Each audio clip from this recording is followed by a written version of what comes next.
परमपिता परमात्मा पूर्ण ब्रह्म सर्व ब्रह्मांडों के रचनहार कबीर साहब हैं, कबीर देव जी हैं। वो हम सभी आत्माओं के जनक हैं, वही हमारे पिता हैं। इसी परमेश्वर में वो सभी गुण हैं। त्वमेव माता च पिता त्वमेव, त्वमेव बंधु च सखा त्वमेव, त्वमेव विद्या च द्रविण त्वमेव, त्वमेव सर्व मम देव देव। ये सर्व देव देव यही परमात्मा है जो सभी भगवानों का भगवान है, सबका मालिक है। अब प्रथम बार कोई श्रद्धालु ये वचन सुनता है कि कबीर देव, कबीर साहब पूर्ण परमात्मा है, परम अक्षर ब्रह्म है, सभी ब्रह्मांडों के रचयिता हैं, तो ये बात, ये वचन कुनीन की तरह जीवा पर रखे नहीं जाते।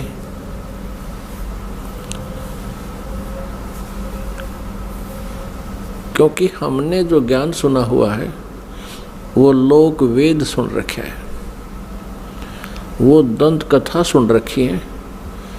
हमने अपने सदग्रंथों का ज्ञान नहीं प्राप्त हुआ हमारे को, क्योंकि हमारे जो गुरुदेव थे हिंदू धर्म के, जो आचार्य थे, गुरु थे,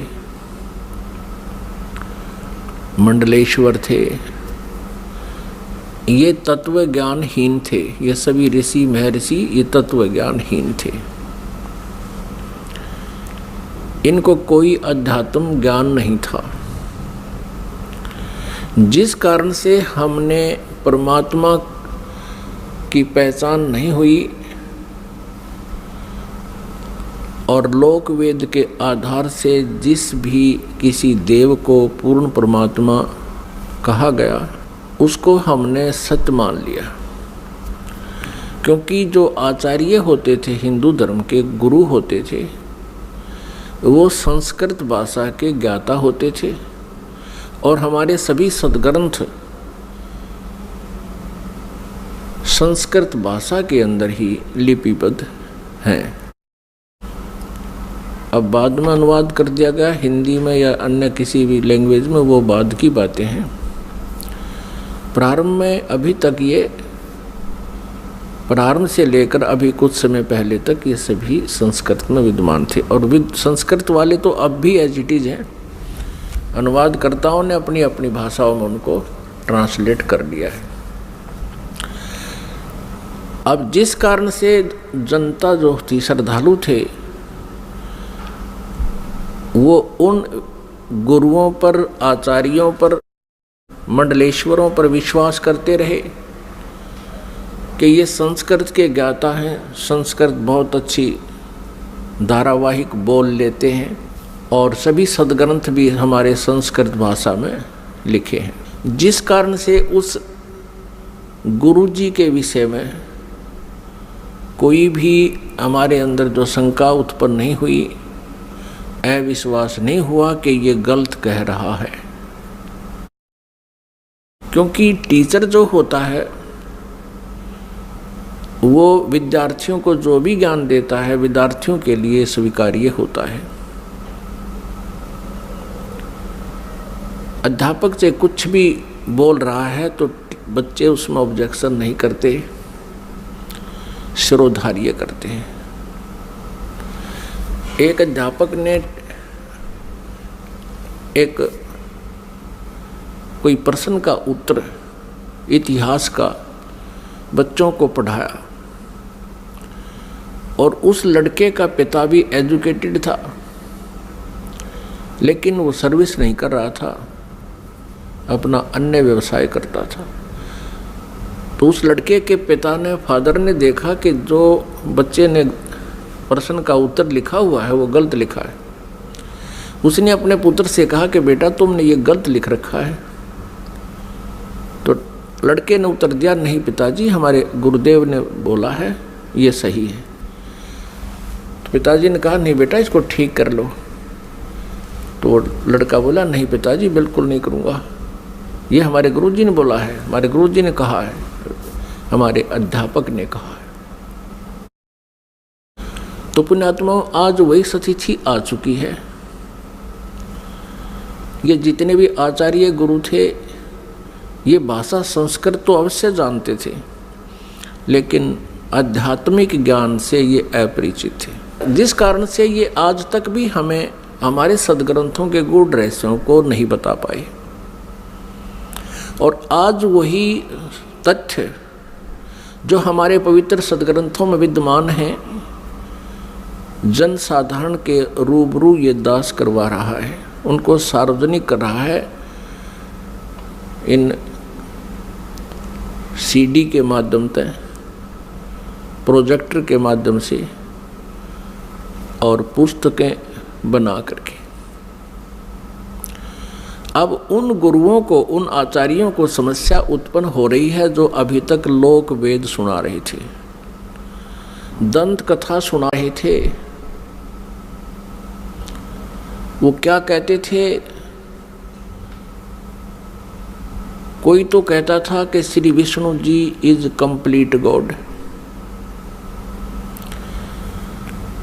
ये विष्णु जी ही सर्व समर्थ भगवान हैं और यही 3 रूप धारण कर लेते हैं। ब्रह्मा जी के रूप में ये सृष्टि करते हैं, विष्णु जी के रूप में ये सतिथि करते हैं और शिव जी के रूप में ये संहार करते हैं। कोई कहता था कि भगवान शिव महेश हैं, महेश्वर हैं, देवों के भी देव हैं, यही सबके उत्पत्ति करता है और यही 3 रूप धारण करके इस ब्रह्मांड का संचालन कर रहे हैं। यही अखिल ब्रह्मांड के नायक हैं, मालिक हैं। ब्रह्मा जी का रूप धारण करके ये सृष्टि करते हैं, विष्णु जी का रूप धारण करके ही ये सतिथि करते हैं और स्वयं शिव रूप में ये सबका संहार करते हैं। इनके कोई माता पिता नहीं है।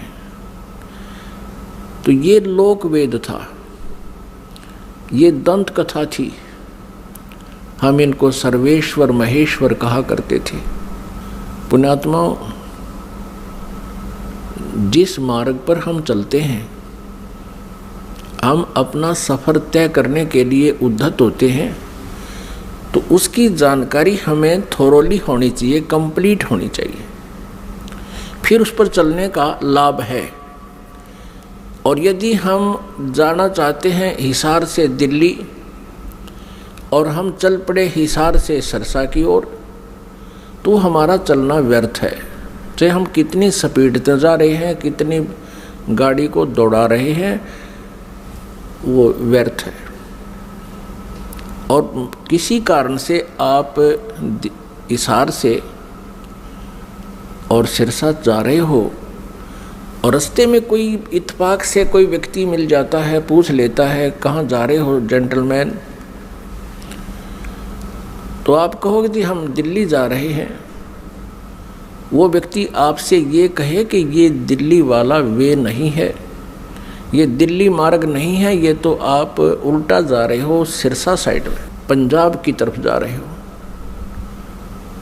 तो उस जेंटलमैन को विचार करना चाहिए कि ये व्यक्ति ऐसे क्यों बोल रहा है, क्योंकि वो तो अपने हिसाब से दिल्ली जा रहा है, लेकिन उसकी अपनी सोच है कि वो दिल्ली जा रहा है, लेकिन मार्ग गलत है, उसकी दिशा गलत है। तो उस जेंटलमैन को, उस भद्र पुरुष को चाहिए वेरीफाई करे। और वेरीफाई करने का सबसे इजी तरीका ये है, या तो किसी और व्यक्ति से पूछे और वो भी यही कह रहा है और आपका नहीं यकीन हो रहा तो फिर मैप देखे, मैप अपना मानचित्र देखे और पूछे मैं कहाँ खड़ा हूँ, तो वो लिखा है शहर का नाम कि आप यहाँ सिरसा आ चुके हो, सिरसा से 10 किलोमीटर दूर खड़े हो। तो फिर मानचित्र भी यही बता रहा है और सामने वाला जो बद्दर पुरुष आपको बताना चाहता है कि आपकी दिशा गलत है, तो फिर क्या करना चाहिए? उस समझदार व्यक्ति होगा तो तुरंत मुड़ जाएगा। वो ये ना देखेगा मैंने इतना सफ़र तय कर लिया, अब मेरा क्या बनेगा इतने सफ़र का। वो तुरंत मुड़ जाएगा और उस भूल को सुधारेगा। ठीक इसी प्रकार जो भक्तात्मा गलत साधना कर रहे हैं वो कुमार्ग पर जा रहे हैं। जिन पुण्यात्माओं को ये ज्ञान गलत प्राप्त है वो कुमार्ग पर जा रहे हैं। परमात्मा पाने वाला वो मार्ग नहीं है। और आपको अब ये दास कह रहा है कि आप गलत मार्ग पर जा रहे हो, इससे वापस हो जाओ। और आप चले गए हो 50-60 किलोमीटर दूर कुमार्ग पर, और वहाँ आपको पता चलता है कि आप गलत आ गए, तो आपकी समझदारी है कि तुरंत वापस हो जाना चाहिए। और यदि आप ये सोचो कि अब इतने सफ़र का मैंने तय कर लिया, ये तो व्यर्थ गया, मैं तो वापस नहीं होऊंगा, तो ये बुद्धिमता नहीं, ये तो मूर्खता कही जाएगी। इसी प्रकार आप जी किसी भी इस गुरु इष्ट संत के पास किसी भी इष्ट की पूजा कर रहे हो, और आपने किसी ने 5 वर्ष, किसी ने 10 वर्ष, किसी ने 20 वर्ष, किसी ने 30 वर्ष भी हो चुके हैं, वहाँ डलेड हो रहे हैं। आज आपको ये पता चलता है कि आपका मार्ग गलत है, तो आप जी को चाहिए, क्या चाहिए? अब इसमें कहने की आवश्यकता नहीं गनी, बुद्धिमान को संकेत बहुत है। आपको चाहिए कि तुरंत उस मार्ग को त्याग कर, ये नहीं सोचना चाहिए कि 20 वर्ष की साधना का मेरा क्या होगा, 30 वर्ष की साधना मैंने इस पंथ में कर ली, मेरा क्या होगा। वो तो हो चुका है, तेरा जो होना था वो तो बर्बाद हो चुके हो तुम।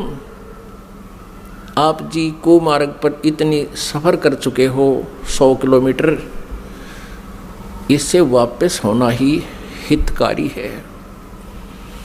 आपका इसी में शुभ है, तुरंत वापस हो जाओ, त्याग दो उसको।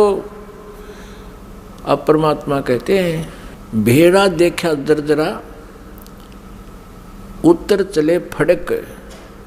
पहले बेड़ा होता था, बेड़े चला करते थे, दरिया पार करने के लिए नौका भी नहीं होती थी, तो उसमें बेड़ा बनाया करते थे। बेड़ा, वो बेड़ा तो आपको याद नहीं होगा, लेकिन ये समझ ले नौका है।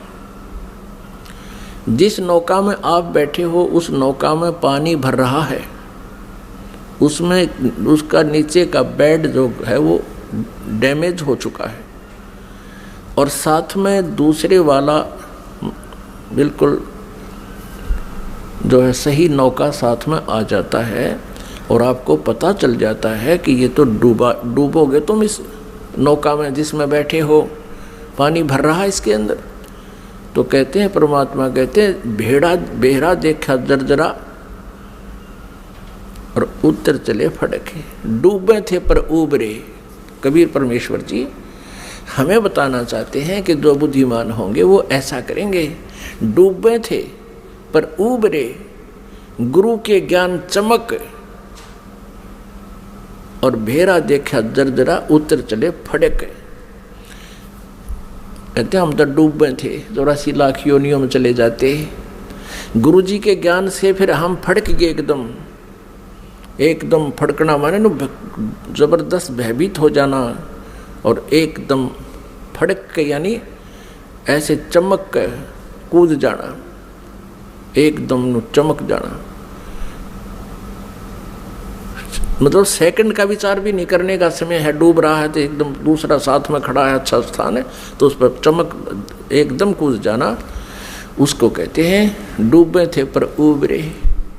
गुरु के ज्ञान चमक, एकदम चमक का पड़ा है भाई, एकदम ऐसे सतर्क हो जाना। और भेड़ा देखा दरदरा, दरदरा माने टूटन डूबन हो रहा है, तो उत्तर चले फड़क। तो उस पुण्यात्मा को अब विलंब नहीं करना चाहिए गुरु बदलन में। उस मार्ग में कितना ही चला गया उसको तुरंत त्याग देना चाहिए। वो तो बिल्कुल कुमार्ग पर आप तो 200 किलोमीटर 100 किलोमीटर दूर चले गए हो, वो आना वापस पड़ेगा, आना ही पड़ेगा। आगे जितने कदम रखोगे वो गलत ही है, दूर ही जाओगे। तो जैसे कोई तो श्री ब्रह्मा जी को रचयिता बताते हैं, कोई श्री विष्णु जी सतगुण जी को रचयिता बताते हैं, कोई तम गुण श्री शिव जी को रचयिता बताते हैं, कोई श्री ब्रह्मा जी रजोगुण को ब्रह्मांड का रचयिता बताते हैं, सभी ब्रह्मांडों का। पुण्यात्माओं, ये लोकवेद है। और कोई कोई कहता है कि दुर्गा ही सबकी सृष्टि सर्जनहार है, जो दुर्गा जी के उपासक हैं। जो श्री देवी जी के उपासक हैं वो देवी जी को ही सब कुछ मानते हैं। और जो ब्रह्म के उपासक हैं, ब्रह्म, वो ब्रह्म को ही सर्वेस्वा मानते हैं। तो पुण्यात्माओं, हमने सबसे पहले ये मैप देखना होगा, अपने सदग्रंथों रूपी मैप को हम पुनः देखेंगे कि इनमें हमें क्या मार्गदर्शन हुआ है, तो तब हम संतुष्ट होंगे। अभी तक तो हम किसी से कुछ सुन रहे हैं भगवान के विषय में, किसी महापुरुष ने कुछ ज्ञान दिया है, किसी ने कुछ दिया है, और हम विद्यार्थी हैं, श्रद्धालु हैं। जो भी संत गुरु जी हमें जैसा भी भगवान के विषय में ज्ञान देता है, हम बिना किसी शंका के, बगैर किसी ऑब्जेक्शन के हम स्वीकार कर लेते हैं। तो पुण्यात्माओं, आप इसके विषय में कि भगवान कौन है, सृष्टि रचना कैसे हुई, ये जानकारी हमें सर्वप्रथम होनी चाहिए, और तभी हम परमात्मा के मार्ग पर सफल हो सकेंगे। फिर हमें कोई भ्रमित नहीं कर सकेगा।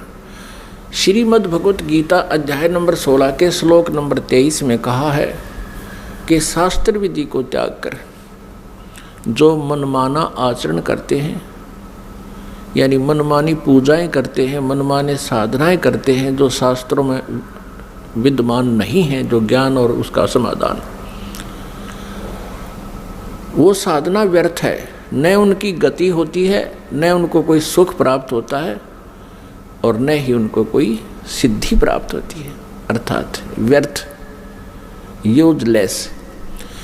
फिर तुरंत ही 24वें श्लोक में 16वें अध्याय में कहा है गीता जी में कि इससे तेरे लिए अर्जुन कर्तव्य और अकर्तव्य की व्यवस्था में, कर्तव्य मीन जो भक्ति कर्म हमने करने चाहिए और जो ना करने चाहिए, जो त्यागने चाहिए और जो ग्रहण करने चाहिए, उनके लिए सदग्रंथ ही प्रमाण है। किसी की दंत कथा पर विश्वास मत करना। फिर गीता जी अध्याय नंबर 2 के श्लोक नंबर 53 में कहा कि अर्जुन, जिस समय तेरी बुद्धि भिन्न भिन्न प्रकार के भ्रमित करने वाले ज्ञानों से, वचनों से हटकर केवल एक तत्व ज्ञान पर, परमात्म ज्ञान पर स्थिर हो जाएगी, तब तू योग को प्राप्त होगा, तब तो तू भक्त बनेगा, तब तो तेरी भक्ति प्रारंभ होगी। जब तू एक ज्ञान पर, शास्त्र अनुकूल ज्ञान पर तू स्थिर हो जाएगी तेरी बुद्धि, फिर तू डगमग ना होकर के सीधे सुमार्ग पर चल पड़ेगा। फिर जितने भी कदम इस भक्ति सफर में रखेगा वो तेरे शुभ होंगे, लाभदायक होंगे। अब सृष्टि रचना के बारे में बहुत से असमंजस हैं। जैसे जैन धर्म के व्यक्ति, श्रद्धालु, आचार्य, मुनि, वो कहते हैं कि इस सृष्टि का कोई रचयिता नहीं, कोई इसका संहार करता नहीं, अनादि है, अपने आप बनती है, अपने आप ये चलती है। ऐसा ही नहीं, और भी बहुत से श्रद्धालु हैं। कोई कहते हैं विष्णु जी ने इसकी रचना की है, जैसे अब पीछे हम बता चुके हैं। इसके विषय में आप जी को विशेष डिटेल से बताएंगे।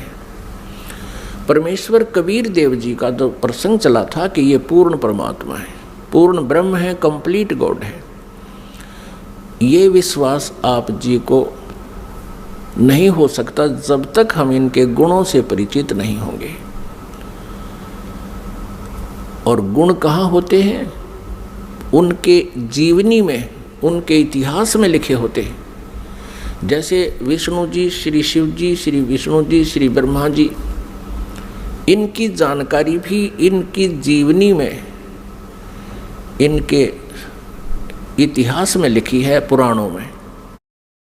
और परमेश्वर कबीर जी की महिमा सूक्ष्म वेद में लिखी है, सूक्ष्म वेद में। आदि शंकराचार्य जी के इतिहास में दास ने पढ़ा, उन्होंने भी सूक्ष्म वेद का समर्थन किया है। आदि शंकराचार्य ने कहा है कि 4 वेद, ऋग्वेद, यजुर्वेद, सामवेद और अथर्ववेद, ये तो अवेलेबल हैं, लेकिन सूक्ष्म वेद वो 5वां है। उसके विषय में उन्होंने कहा कि वो कैलाश पर्वत पे है। अब कारण क्या है कि 5वें वेद को इस काल ने, ब्रह्म ने नष्ट कर दिया, सूक्ष्म वेद को। उस सूक्ष्म वेद को देने के लिए परमेश्वर स्वयं यहाँ आते हैं, अपने सतलोक से चलकर, मुक्ति धाम से, सनातन परम धाम से गति करके यहाँ आते। उस छुपे हुए ज्ञान को जो काल भगवान ने, ब्रह्म भगवान ने नष्ट कर दिया, यानी छुपा रखा है, वो किसी तक नहीं आने देता। तो उस 5वें वेद को परमात्मा बताने के लिए आते हैं। उस 5वें वेद में लिखा है, और उस वेद को, उस ज्ञान को परमात्मा ने 600 वर्ष पहले अपने मुखारविंद से, अपने मुख कमल से बोला था। इसलिए गीता जी अध्याय नंबर 4 के श्लोक नंबर 32 में कहा है कि अर्जुन, गीता जी अध्याय नंबर 4 के श्लोक नंबर 25 से लेकर 31 तक बताया गया है, कोई देवताओं की पूजा करता है, कोई स्वाध्याय ही करता है, कोई तीक्ष्ण अहिंसावादी व्रतों पर ही आधारित है, कोई प्राणायाम आदि करके ही अपनी साधना को सफल मानता है।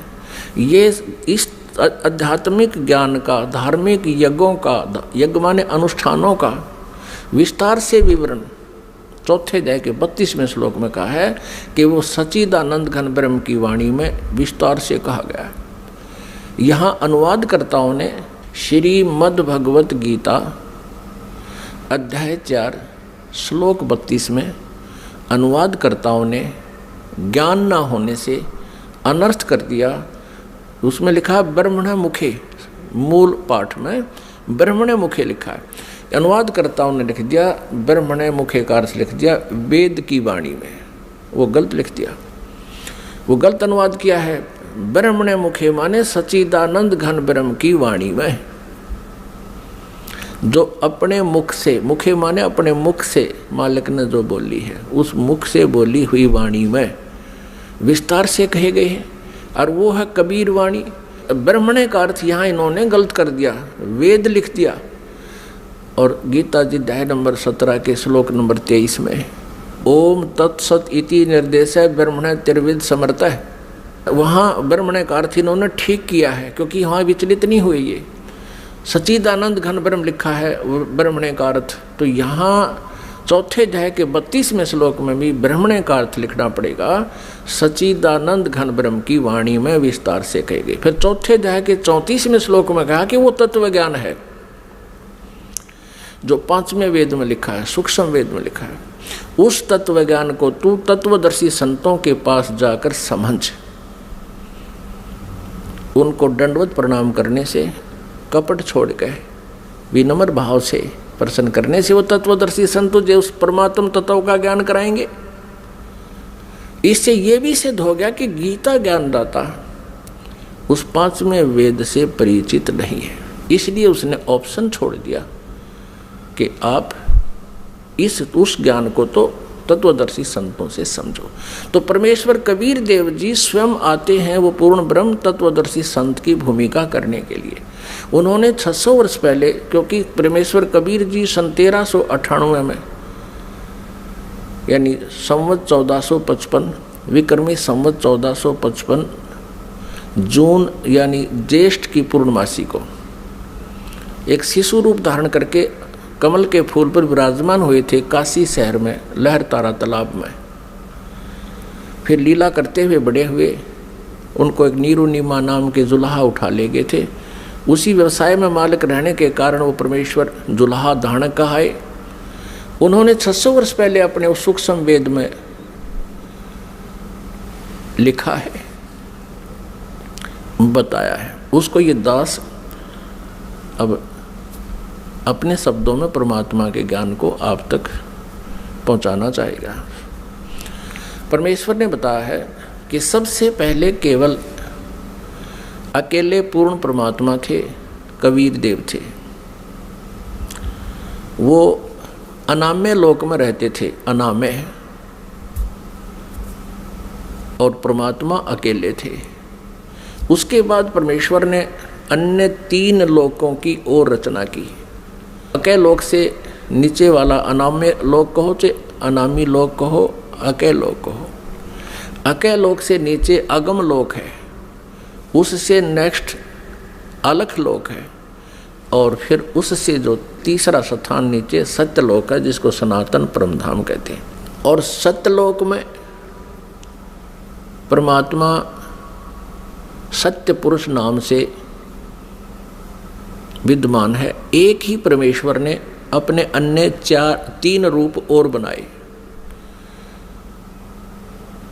तो इस प्रकार प्रत्येक लोक में परमात्मा अलग अलग नामों से, अलग अलग स्थिति से स्वयं ही विराजमान हुए। अब सतलोक के अंदर सृष्टि रचना प्रारंभ की। पुण्यात्माओं, जैसे केवल पृथ्वी लोक पर ही, इस पृथ्वी ग्रह पर ही सृष्टि जो है विद्यमान है, और अन्य ये जितने ग्रह हैं, मंगल ग्रह, बुध ग्रह, ये शनि ग्रह, ये सब खाली पड़े हैं। इसी प्रकार सतलोक के अंदर परमात्मा सत्य पुरुष कबीर देव जी, जिसको परम अक्षर ब्रह्म भी कहते हैं, उन्होंने वहाँ सतलोक में रचना शुरू की। एक वचन से 16 द्वीप बना दिए, 16 द्वीप, और फिर एक एक वचन से एक एक पुत्र की उत्पत्ति कर दी। उन 16 पुत्रों को प्रत्येक द्वीप में रहने का आदेश दे दिया, और अपने उन 16 पुत्रों में से एक पुत्र का नाम अचिंत है। अचिंत से कहा कुछ समय के उपरांत आगे सृष्टि रचना करो। परमात्मा ये दिखाना चाहते थे उन पुत्रों को कि समर्थ के बिना कोई भी प्रयत्न करता है वो सफल नहीं होता। कहते हैं ना, जिसका काम उसी को साजे और करे तो मूर्ख बाजे। अचिंत ने अपने वचन से एक व्यक्ति उत्पन्न किया, उसका नाम रखा अक्षर पुरुष। अब उस अचिंत ने अपने द्वारा उत्पन्न पुत्र को वचन से जो उत्पन्न किया था उसको ही अविनाशी पुरुष मान लिया, उसको अक्षर पुरुष नाम से संबोधित किया, और उसे कहा कि तू मेरा सहयोग करना सृष्टि रचने में। वहाँ परमात्मा ने प्रत्येक द्वीप में जब द्वीप रचना की, प्रत्येक द्वीप में मानसरोवर की भी रचना की। एक अलग से मानसरोवर भी, कॉमन मानसरोवर भी रचना की। तो वो अक्षर पुरुष मानसरोवर में जाके नहाने लगा, नहाते नहाते गहरा चला गया, और वहाँ वो पानी में ही सो गया, निंद्रा आ गई। अपनात्मा सतलोक के अंदर श्वासों से शरीर नहीं है। बहुत समय तक वो बाहर नहीं आया। तब परमेश्वर कबीर देव जी ने उसी जल से जल लिया हाथ में, अपनी वचन शक्ति से उसको जादूगर की तरह एक अंडा बना दिया। उस अंडे में एक जीवात्मा प्रवेश करती, उस अंडे को छोड़ दिया उस मानसरोवर में। वो गड़गड़ गड़गड़ करता हुआ नीचे पहुंचा, तो वो अक्षर पुरुष की जो अधूरी निंद्रा भंग होगी, जिस कारण से वो कुछ कोपित हो गया, उस कोपित दृष्टि से उसने अंडे की तरफ देखा कि किसने मुझे डिस्टर्ब किया है। उस कोप से वो अंडा फट गया, अंडा 2 भाग हो गया, उसमें से ये ब्रह्म निकला। अब आगे चल के इसी इतिहास में, इसी लीला कहानी में, अमर कथा में, या सत्यनारायण कथा जो दास आपको सुना रहा है, अभी तक जो विष्णु जी को सत्यनारायण मानकर सत्यनारायण कथा कहा करते थे, वो सत्यनारायण कथा नहीं थी। अब ये है सत्यनारायण कथा। सत्यनारायण माने अविनाशी भगवान की कथा।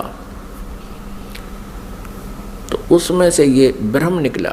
आगे चल के आप 3 प्रभुओं से परिचित होंगे जो ब्रह्मा विष्णु महेश जी से भिन्न है। एक सर्वब्रह्म, इसको सर्वब्रह्म भी कहते हैं, सर्वब्रह्म।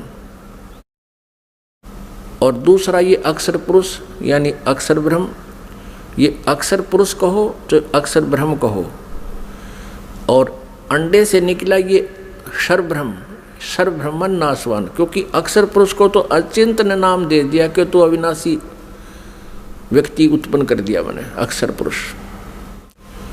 अब वो स्वामी जितना हो जाता है फिर वही पुरुष प्रभु, पुरुष माने प्रभु भी कहते हैं। तो अक्षर पुरुष कहो या अक्षर ब्रह्म कहो, एक ही के 2 पर्यायवाची नाम है।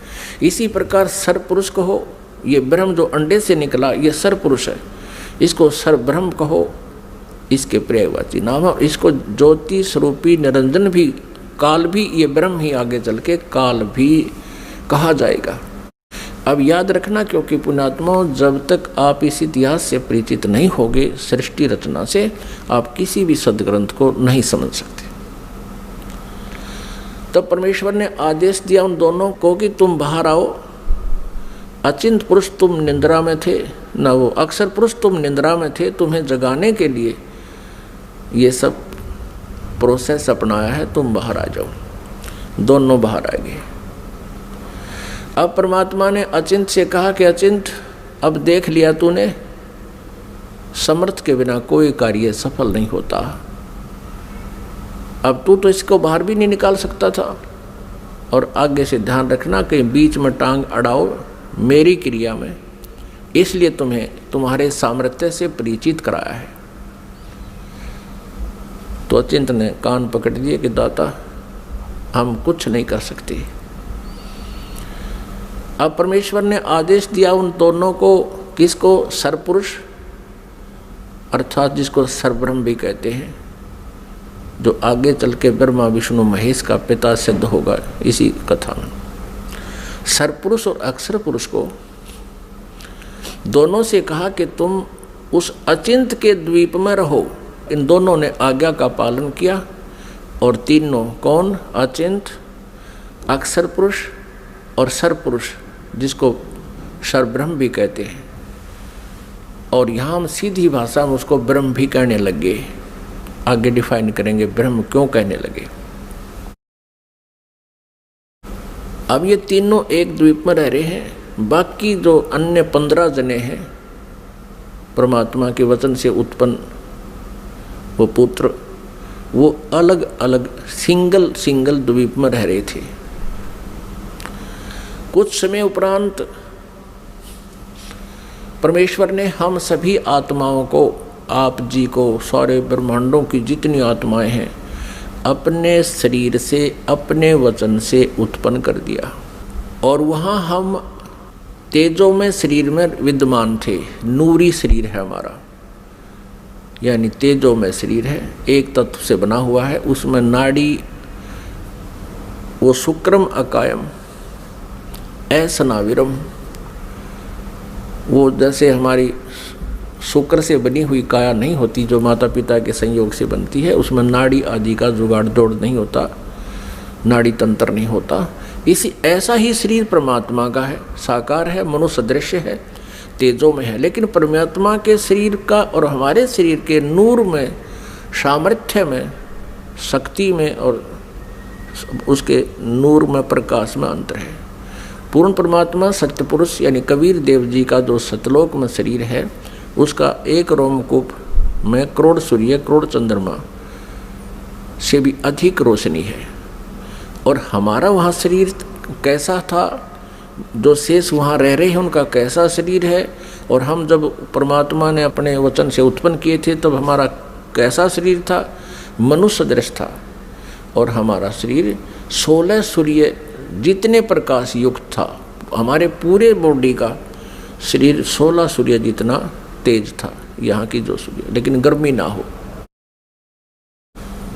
हम सभी वहाँ रहने लगे, वहाँ कोई दिक्कत नहीं थी, किसी प्रकार का कोई अभाव नहीं था, वहाँ जरा और मरण नहीं था, वहाँ जन्म मृत्यु नहीं होता था और बुढ़ापा भी नहीं आता था वहाँ पर। अपने आत्माओं यहाँ विचार करना कि हम यहाँ कितने दुखी हैं और फिर भी हम ये सोचे हैं हमारी मृत्यु ना हो, और जबकि हमें पता है कि मृत्यु तो डेफिनेट होगी, यहाँ का विधान है, और फिर भी हमारी मरने की इच्छा नहीं। कारण क्या है कि हम ऐसे लोक में रहा करते थे जहाँ मृत्यु नहीं होती थी, जिस कारण से हमें ये मरना अच्छा नहीं लगता। और बिल्कुल ठीक है, वे क्यों तो जन्म हुआ था और फिर क्यों मारे। 30, 40, 50, 60, 70, 80 वर्ष तो हम ये मकान मकून बनाने में लावा, फिर इसमें रहने पाते ना, 1 मिनट में कड़च कर देता है यहाँ का भगवान। तो वहाँ जरा और मरण नहीं था, जरा माने बुढ़ापा। अब कोई भी बूढ़ा होना पसंद नहीं करता, सबने सोचा मैं युवा दिखूं। और ये बड़े बड़े नेता तो सर्जरी करा कर मेकअप करना चाहें, कब तक करोगे, 10 साल पाछे फिर फ्यूज होगे। तो कहने का भाव ये है कि हमारी नेचर है ऐसी कि हम युवा दिखें, लेकिन यहाँ तो बनावटी आर्टिफिशियल है सारा, और वहाँ ओरिजिनल था, तो हम वहाँ ऐसे रहते थे। कुछ दिनों के उपरांत, यानी दिन नहीं है वहाँ पर, क्योंकि दिन हम वैसे बोल देते हैं, वहाँ दिन रात नहीं होती, तेजों में प्रकाश में वो लोक है, प्रकाश में सब आत्माएं हैं, प्रकाश में परमात्मा है, वहाँ सूर्य उदय और अस्त नहीं होता। तो वहाँ कुछ समय के उपरांत इस ज्योति निरंजन, जिसको सरपुरुष कहा है, जिसको सरब्रह्म कहते हैं, जो गीता जी में अपने आप को कहता मैं काल हूँ, वो ब्रह्म है जो श्री कृष्ण जी के शरीर में प्रवेश करके बोल रहा है। आगे इतिहास बताएंगे आपको, पूरा डिटेल देंगे। इसको धैर्यपूर्वक सुनना इस कथा को, क्योंकि ये पहली बार जो सुनता है उसको ऊट पटांग सी लगती है, लेकिन कुछ समय के बाद प्रमाण जब देखोगे आपको स्वीकार करना पड़ेगा, और होगी स्वीकार्य। कुछ समय उपरांत इस सरपुरुष में एक खरपतवार उत्पन्न हुआ, खुरापात उत्पन्न हुआ। इसने सोचा कि हम 3 जने तो एक द्वीप में, और हमारे अन्य भाई एक एक द्वीप में रह रहे हैं, तो वहाँ ये विधान का पता चला कि तब से राज्य प्राप्त होता है। उसने खड़ा होकर के एक पैर पर तप किया, और 70 युग, यहाँ के 70 युग तक तप किया। तब पूर्ण परमात्मा ने, सत्य पुरुष ने, कबीर देव जी ने पूछा कि पुत्र तू किस लिए ये तप कर रहा है, क्या इच्छा है तेरी।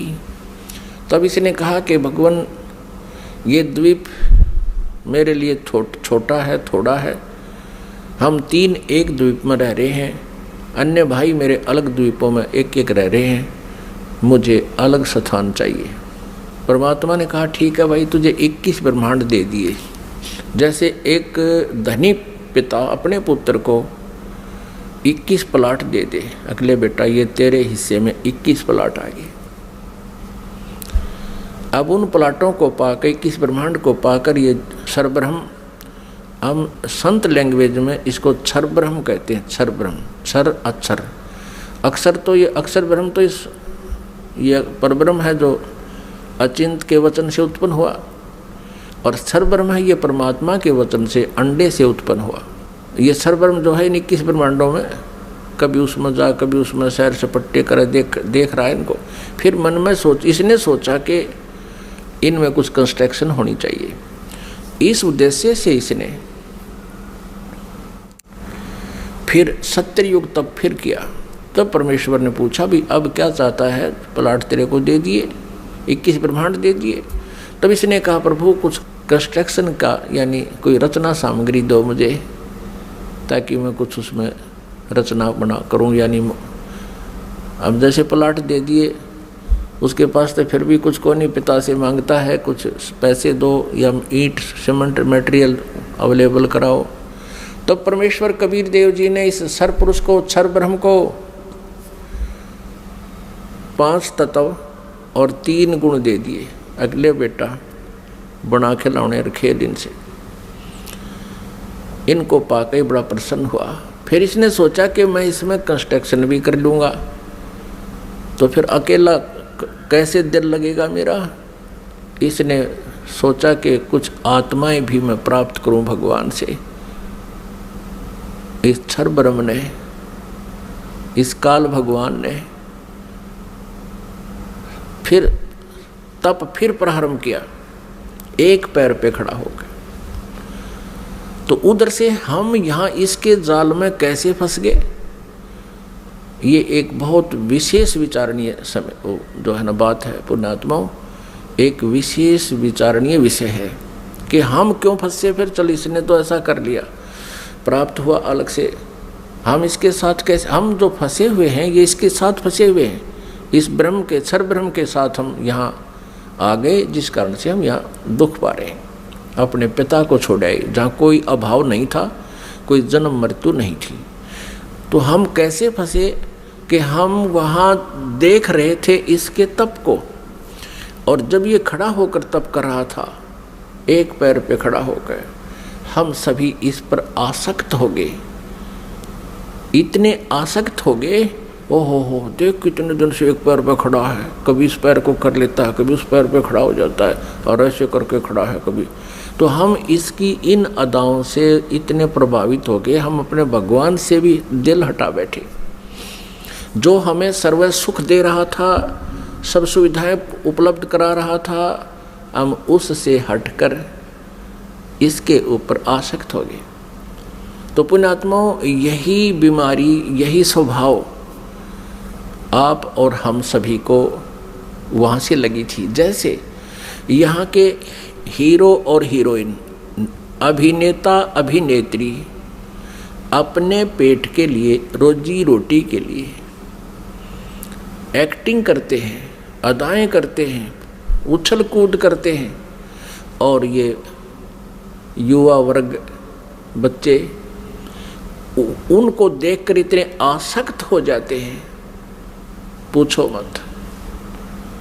और यदि कोई हीरो या हीरोइन यानी कोई अभिनेता या अभिनेत्री यहाँ बरवाला में आ जा या हिसार में आ जावे, फिर देखो इन बच्चों के, कॉलेज वालों के और जवान बच्चों की वहाँ कैसे भीड़ उमड़ कर जाती है, और कम से कम 200, 300, 400 फुट से दूर खड़े खड़े देखते हैं कि देखो वो खड़ा, वो है वो फलाना नेता अभिनेता, वो खड़ी, वो है फलानी अभिनेत्री। अब वो तो अपने पेट के लिए कर रहा है सारे काम, और वो बच्चे बेमतलब वहाँ जा रहे हैं उसको देखने के लिए। लेना एक न देने दो, क्या देगा उनको वो, और धक्के खा के सामने भूखे अपने वापस आ जाते हैं। ठीक इसी प्रकार हम इस काल पर आसक्त हो गए और भगवान से हमारा हृदय हट गया। परमेश्वर कबीर देव जी ने बहुत बार आकाशवाणी की कि कोई भी इस ज्योत निरंजन के इस ड्रामे को मत देखे, इस पे प्रभावित ना हो, आप अपना मालिक में ध्यान रखो। लेकिन हम ऊपर से तो सावधान हो गए, जैसे हम बिल्कुल इसको नहीं चाहते, लेकिन अंदर से कसक नहीं गई। वो तो अंतर्यामी है परमात्मा। तो उस समय परमात्मा के बार बार कहने पर भी हम इस काल से अपना मन नहीं हटा सके, अपनी आत्मा को नहीं हटा सके, और अंदर से इसमें चाह बनी रही। अब इसने तीसरी बार जब तप शुरू किया, इसने परमेश्वर से चाहा कि मैं कुछ आत्मा प्राप्त करूं। जब परमेश्वर ने इससे पूछा, जब इसने 64 युग तप कर लिया तीसरी बार, तब पूछा कि क्या चाहता है ज्योति निरंजन? जो आपने मांगा था वो मैंने आपको दे दिया, अब तू क्यों हट कर रहा है? तब इसने कहा, ज्योति निरंजन ने यानी क्षर पुरुष ने कहा कि प्रभु मुझे कुछ आत्माएं दे दो, मैं अकेला वहाँ नहीं रह सकता, 21 ब्रह्मांडों में अकेला कैसे रहूँगा। तब परमेश्वर ने कहा कि भी देखो, तेरे तप के बदले में 64 युग जो तप किया है इसके बदले में और राज्य दे सकता हूँ, और वस्तु मांग ले वो दे सकता हूँ, लेकिन ये आत्मा नहीं दे सकता, क्योंकि ये मेरी आत्मा है। अब ये मेरे वचन से उत्पन्न हुई है, मेरा अंश है, अपने अंश को मैं कैसे दे सकता हूँ? लेकिन परमात्मा ने एक ऑप्शन रख दिया कि इसमें एक ऑप्शन है कि यदि वो स्वयं स्वेच्छा से कोई जाना चाहता तेरे साथ तो जा सकते, लेकिन मैं अपनी तरफ से उनको नहीं डाल सकता कुएं में। तब ज्योति निरंजन हमारे पास आया, ये क्षर पुरुष हमारे पास आया। जितनी आत्माएं आज इसके ब्रह्मांडों में हम कैद हो गए, यहाँ कष्ट उठा रहे हैं, ये सभी आत्माएं इसके चारों तरफ उमड़ कर खड़ी होगी। जैसे हीरो आता है, अभिनेता आता है। इसने कहा हमसे कि मैंने पिताजी से 70 युग तप करके बहुत बड़े ब्रह्मांड प्राप्त किए हैं, वहाँ पर स्वर्ग बनाऊंगा, महास्वर्ग बनाऊंगा, हीरे पन्ने लालों के मैं पहाड़ बनाऊंगा, वहाँ दूधों की नदी बहाऊंगा और तुम चलोगे मेरे साथ। अब हम तो पहले ही उसको चाह रहे थे, चाहे वो कुछ भी ना बनाता, उसको चाह रहे थे, उसके ऊपर आसक्त हो चुके थे। तो सभी ने कहा कि हम तैयार हैं आपके साथ चलने को, लेकिन यदि पिताजी आज्ञा दे देंगे तो हम जा सकेंगे। इस क्षर पुरुष ने परमेश्वर कबीर देव जी से, पूर्ण ब्रह्म से, परम अक्षर ब्रह्म से प्रार्थना की। आकर के वापस प्रभु के पास जाकर के करबद्ध खड़ा होकर के कहा कि परमेश्वर, कुछ आत्माएं मेरे साथ जाने को सहमत है। परमात्मा ने कहा, परमेश्वर कबीर देव जी ने कहा कि मेरे सामने हाँ भरवा दे, तब मैं मानूं, तब भेज दूंगा। अब परमेश्वर आए, कबीर देव जी हमारे पास, साथ में ज्योति निरंजन भी आया। परमेश्वर कबीर देव जी ने, परम अक्षर ब्रह्म ने पूछा कि आत्माओं जो ज्योति निरंजन के साथ यानी क्षर पुरुष के साथ जाना चाहते हैं, वो हाथ खड़ा करके स्वीकृति दें। अब अपने पिता के सामने हिम्मत नहीं पड़ी किसी भी आत्मा की इतना ढीठपना करें, सबने नीची गर्दन कर दी। तब परमेश्वर ने कहा कि अरे ज्योति निरंजन, अरे क्षर पुरुष, आप तो कह रहे थे कुछ आत्माएं तैयार हैं, ये तो कोई भी नहीं बोल रहा, सन्नाटा छा गया। तब एक आत्मा सबसे पहले खड़ा हुआ। उसने सोचा कहीं आम रह जावा यहीं पर। उसने खड़ा होकर कहा कि पिताजी, हाँ, उसने हाथ खड़ा किया कि पिताजी मैं जाना चाहता हूँ। फिर तो हम जैसे सारे सोचा करते हम पीछे रह जाए, हमने भी सब न कर दिया, ऐसे सब ने हाथ खड़े कर दिए। जितने भी खरबों अनगिन यहाँ पर आए हुए हैं, अकाउंटिंग नहीं कर सकते, इतने जीव आगे इसके अलावा से। परमात्मा के पास तो सब अकाउंटिंग है, सब उनकी डिटेल है, लेकिन हम नहीं कर सकते जीव संज्ञा। जितने भी 21 ब्रह्मांड में प्राणी हैं, ये सब सतलोक से आए हैं, चाहे चींटी है, चाहे हाथी है, रंक है या राजा है, किसी भी पशु पक्षी की योनि वो जीव जंतु की भोग रहा है। तब परमेश्वर ने कहा भी ठीक है ज्योति निरंजन, जिन जिन ने तेरे साथ आने का हृदय से चाह की है, सब इच्छा से तेरे साथ जाना चाहते हैं, उनके सब के नंबर नोट मैंने कर लिए, वो मेरे पास है। आप जाओ अपने ब्रह्मांडों में, क्योंकि ये ब्रह्मांड पहले वहीं थे सतलोक के एक लास्ट कोने में, बिल्कुल एकांत स्थान पर। सतलोक में, और हम रह रहे थे उस मेन सतलोक में। जैसे एक तो बाहरी विलेज हों दिल्ली क्षेत्र के, दिल्ली राज्य के, एक शहरों का स्थान, बीच में मध्य स्थान हो, हम वहाँ रह रहे थे। और इस काल के थे बाहरी दिल्ली, समझ लो वहाँ 21 ब्रह्मांड थे। ये निरंजन चला गया वहाँ पर अपने ब्रह्मांडों में, ये क्षर पुरुष, इसको ज्योत निरंजन भी कहते हैं, इस काल, इसको काल भी कहते हैं। आगे चल के ये इसके कई नाम रखे जाएंगे इसी कहानी में। तो उधर से परमात्मा ने क्या किया, जिस आत्मा ने सर्वप्रथम हाथ खड़ा कराया था, स्वीकृति दी थी क्षर पुरुष के साथ जाने की, परमेश्वर ने उसका एक युवा स्त्री रूप बना दिया, लेकिन उसको प्रजनन इंद्रिय नहीं लगाई। और सभी आत्माएं जो उसके साथ आना चाहती थी, स्वेच्छा से स्वीकृति दी थी, उन सबको बीज रूप बनाया अपने वचन से, और दुर्गा के अंदर प्रवेश कर दिया। जैसे आजकल तो इस मार्ग को समझना बहुत आसान है। ये डॉक्टर लोग क्या करते हैं, जैसे बताते हैं कि एक ग्राम ब्लड में बिरानी कितने 80 लाख, बिरानी 50 लाख जीवाणु तो एक टाइप के होते हैं, अन्य और टाइप के, और उस ब्लड को दूसरे में डाल दिया जाता है, या तो वो और बढ़ जाते हैं, दूसरे में डाले जा सकते हैं ऐसे जीवाणु भी। तो ऐसे ये व्यवस्था समझो, परमात्मा ने इस लड़की जो युवा बनाई थी उसका नाम रख दिया प्रकृति देवी। उसको माया भी बोलते हैं, आदि माया। प्रकृति देवी कहो, आदि माया कहो। आगे चल के यही अष्टंगी कहलाई और यही दुर्गा कहलाई। अब इसको श्री दुर्गा कहें। श्री दुर्गा जी के शरीर में प्रवेश कर दिया सभी आत्माओं को, और कहा बेटी मैंने तेरे को आशीर्वाद दे दिया है। परमेश्वर ने कहा कि बेटी मैंने तेरे को आशीर्वाद दे दिया है, और सभी आत्माएं तेरे अंदर प्रवेश कर दी हैं, और आप वहाँ जाइए ज्योत निरंजन के पास, और जितने भी वो जीव कहे अपने वचन से उत्पन्न कर दिए, नर और मादा ये कहकर, उतने ही वो सामने प्रकट हो जाएंगे। और परमेश्वर ने अपने पुत्र सहज दास को, जो उन 16 पुत्रों में से जो सर्वप्रथम उत्पन्न किए थे उनमें से एक था, सहजदास से कहा कि पुत्र अपनी बहन को साथ ले जाओ और इस ज्योत निरंजन के पास छोड़ आओ, क्षर पुरुष के पास छोड़ आओ। इसको क्षर पुरुष भी कहते हैं, ज्योत निरंजन भी कहते हैं।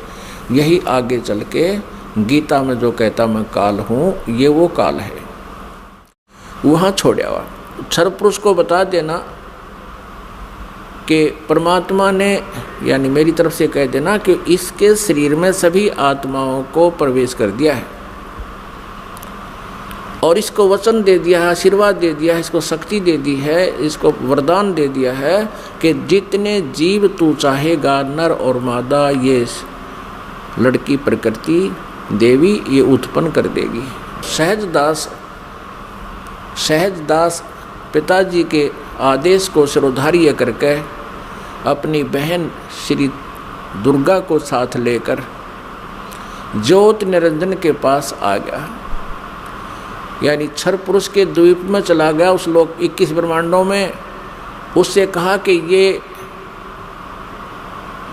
बहन है, और इस बहन के शरीर में परमात्मा ने सभी आत्माओं को प्रवेश कर दिया है। अब सहजदास ने क्षर पुरुष से कहा कि पिताजी ने ये बहन भेजी है दुर्गा, इस श्री देवी के शरीर में वो सभी आत्माएं प्रवेश कर दी हैं, और इसको परमेश्वर कबीर देव जी ने वरदान दे दिया है कि जितने जीव तू चाहेगा ये वचन से उत्पन्न कर देगी। ऐसा कहकर के वो सहजदास उस लड़की को वहाँ छोड़कर वापस आ गया। अब सहजदास के आ जाने के उपरांत वहाँ पर प्रकृति देवी और ये ज्योत निरंजन अर्थात क्षर पुरुष, ये दोनों रह गए। अब लड़की युवा होने के कारण उसका रूप रंग निखरा हुआ था। अब ज्योत निरंजन यानी क्षर पुरुष के मन में दोष उत्पन्न हो गया। अकेली युवा लड़की को देखकर उसने उस लड़की के साथ, दुर्गा के साथ, श्री देवी के साथ दुर्व्यवहार करना चाहा। तो प्रकृति देवी ने बार बार कहा कि ज्योत निरंजन तू ऐसा कर्म ना कर, मैं आपकी बहन हूँ, आप मेरे बड़े भाई हो। आपकी उत्पत्ति परमेश्वर कबीर देव जी से, सतपुरुष से, अंडे से हुई, उसके बाद हमारी भी उत्पत्ति उसी परमेश्वर ने की। आप मेरे बड़े भाई हो, मैं आपकी छोटी बहन हूँ, आप मेरे साथ ये जुल्म ना करो। बहुत विनय करी, लेकिन इस क्षर पुरुष में इतना काम वासना बढ़ गई, इतना रजोगुण प्रभावित हो गया कि इसने एक नहीं सुनी, ना कोई मान मर्यादा रखी, और लड़की के साथ इसने बलात्कार करने की चेष्टा की। अभद्र तरीके से मुंह खोल रखा था। दुर्गा ने यानी प्रकृति देवी ने सूक्ष्म रूप बनाया, इसके मुंह में, पेट में शरण ग्रहण की। वैसे तो कहीं भागे जान नहीं दे सकता था, पता था उसको। अपनी इज्जत रक्षा के लिए, अपने कौमार्य की रक्षा करने के लिए इसने पेट में शरण चली गई। उधर से आवाज़ लगाई कि हे परमात्मा मेरी रक्षा करो, मुझे बचाओ, मेरे पिताजी मुझे बचाओ। परमात्मा को पता था कि इनके साथ ऐसा होगा, क्योंकि हम परमात्मा परमेश्वर जी के बार बार मना करने पर भी हम इससे अपना मन नहीं हटा सके थे। परमेश्वर ने स्वयं अपने पुत्र जोगजीत का रूप धारण किया और वहाँ प्रकट हो गए। लड़की को, दुर्गा को उसके पेट से निकाला, शरीर से बाहर निकाला और कहा कि ज्योत निरंजन सुन ले आदेश परम पिता का, तूने इस अच्छे लोक में ऐसा जुल्म किया है, तू पहला व्यक्ति है। तूने यह बदनीयत की है इस लड़की के ऊपर आज, और तूने इसको अपने पेट में निगल लिया है, और तेरी जो क्रिया है यह भी एक बहुत अभद्र पुरुष की है, इसलिए तेरा नाम आज से काल होगा। तू काल नाम से जाना जाएगा और 1 लाख मानव शरीरधारी प्राणियों का नित आहार किया करेगा और 1.25 लाख उत्पन्न करेगा, यानी 25% एक्स्ट्रा तो उत्पन्न किया करेगा। और आज से तुझे यहाँ से देश निकाला दे दिया है परमपिता परमेश्वर ने, सतलोक से निकाल दिया तुम्हारे को 21 ब्रह्मांड समेत दोनों भाग, यहाँ से निकल जाओ तुम। इतना ही कहा था, उसी समय ये 21 ब्रह्मांड वहाँ से ऐसे चल पड़े जैसे विमान स्पीड पकड़ लेता है। और इस प्रकृति देवी से, दुर्गा से परमात्मा ने कहा कि बेटी तुमने अपने पैर पे आप कवाड़ा मारा है, अब तुम सब इच्छा से इसके साथ जा रहे हो और पिताजी के दिल से तुम उतर गई, क्योंकि वहाँ परमात्मा अपना रूप बदले हुए खड़े थे। अब तुम यहाँ नहीं रह सकते। 21 ब्रह्मांड सतलोक से चले और सत्यलोक से, बाहरी अक्षेत्र से, सीमा से 16 शंख कोश, जैसे अरब खरब हैं, नील पद्म 10 पद्म, फिर शंख 10 शंख, ऐसे 16 शंख कोश। एक कोश लगभग 3 किलोमीटर का होता है, 48 शंख किलोमीटर समझो। ये 21 ब्रह्मांड आगे। अब ज्योत निरंजन ने सोचा कि जो मेरे साथ होना था वो तो हो चुका है और मैं यहाँ का फुल फ्लैज हो गया, इंडिपेंडेंट हूँ, अब अपनी मर्जी चलाऊंगा। इसने फिर से उस दुर्गा के साथ दुर्व्यवहार शुरू किया, श्री देवी के साथ। श्री देवी ने, दुर्गा ने फिर कहा कि ज्योत निरंजन यानी क्षर पुरुष, तू आँख खोल ले, देखो परमात्मा ने मुझे शक्ति दी है, वर्ड पावर दी है, शब्द शक्ति दी है। मैं वचन से जितने जीव तू कहेगा मैं उत्पन्न कर दूंगी तेरे यहाँ संसार के लिए। तू ये मैथुन सृष्टि प्रारंभ मत कर। लेकिन ये नहीं माना।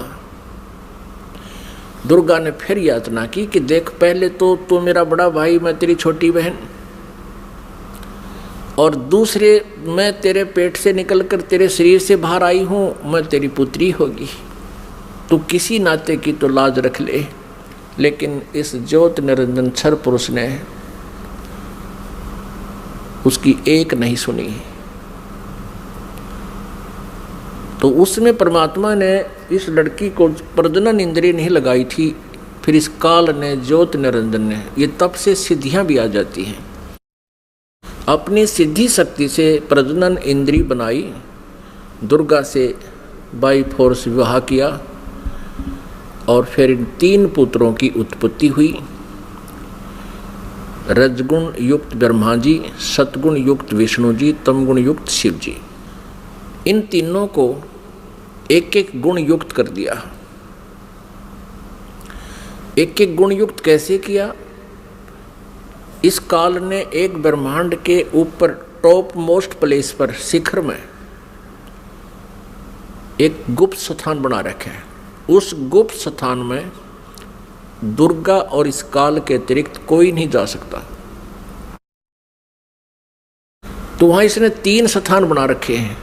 उस गुप्त स्थान पर, गुप्त क्षेत्र में 3 स्थान बना रखे हैं। एक रजोगुण प्रधान क्षेत्र, एक सतोगुण प्रधान क्षेत्र, एक तमोगुण प्रधान क्षेत्र। जैसे किसी मकान में 3 कमरे हों, 3 कक्ष, एक कक्ष में अश्लील चित्र लगे हों और दूसरे में साधु संत फकीरों के, महापुरुषों के चित्र लगे हों और तीसरे में सूरवीरों के, शहीदों के चित्र लगे हों। जिसमें व्यक्ति उन अश्लील चित्र लगे हुए कक्ष में प्रवेश करेगा तो वहां जाकर उसका स्वभाव वैसा ही बन जाएगा, बट नेचुरल है। और फिर वो जाएगा उस जहाँ साधु संत फकीरों के चित्र लगे हैं, उसमें जाता है तो उसका एकदम विचार भाव बहुत ही विनम्र हो जाता है और भाव बदल जाते हैं।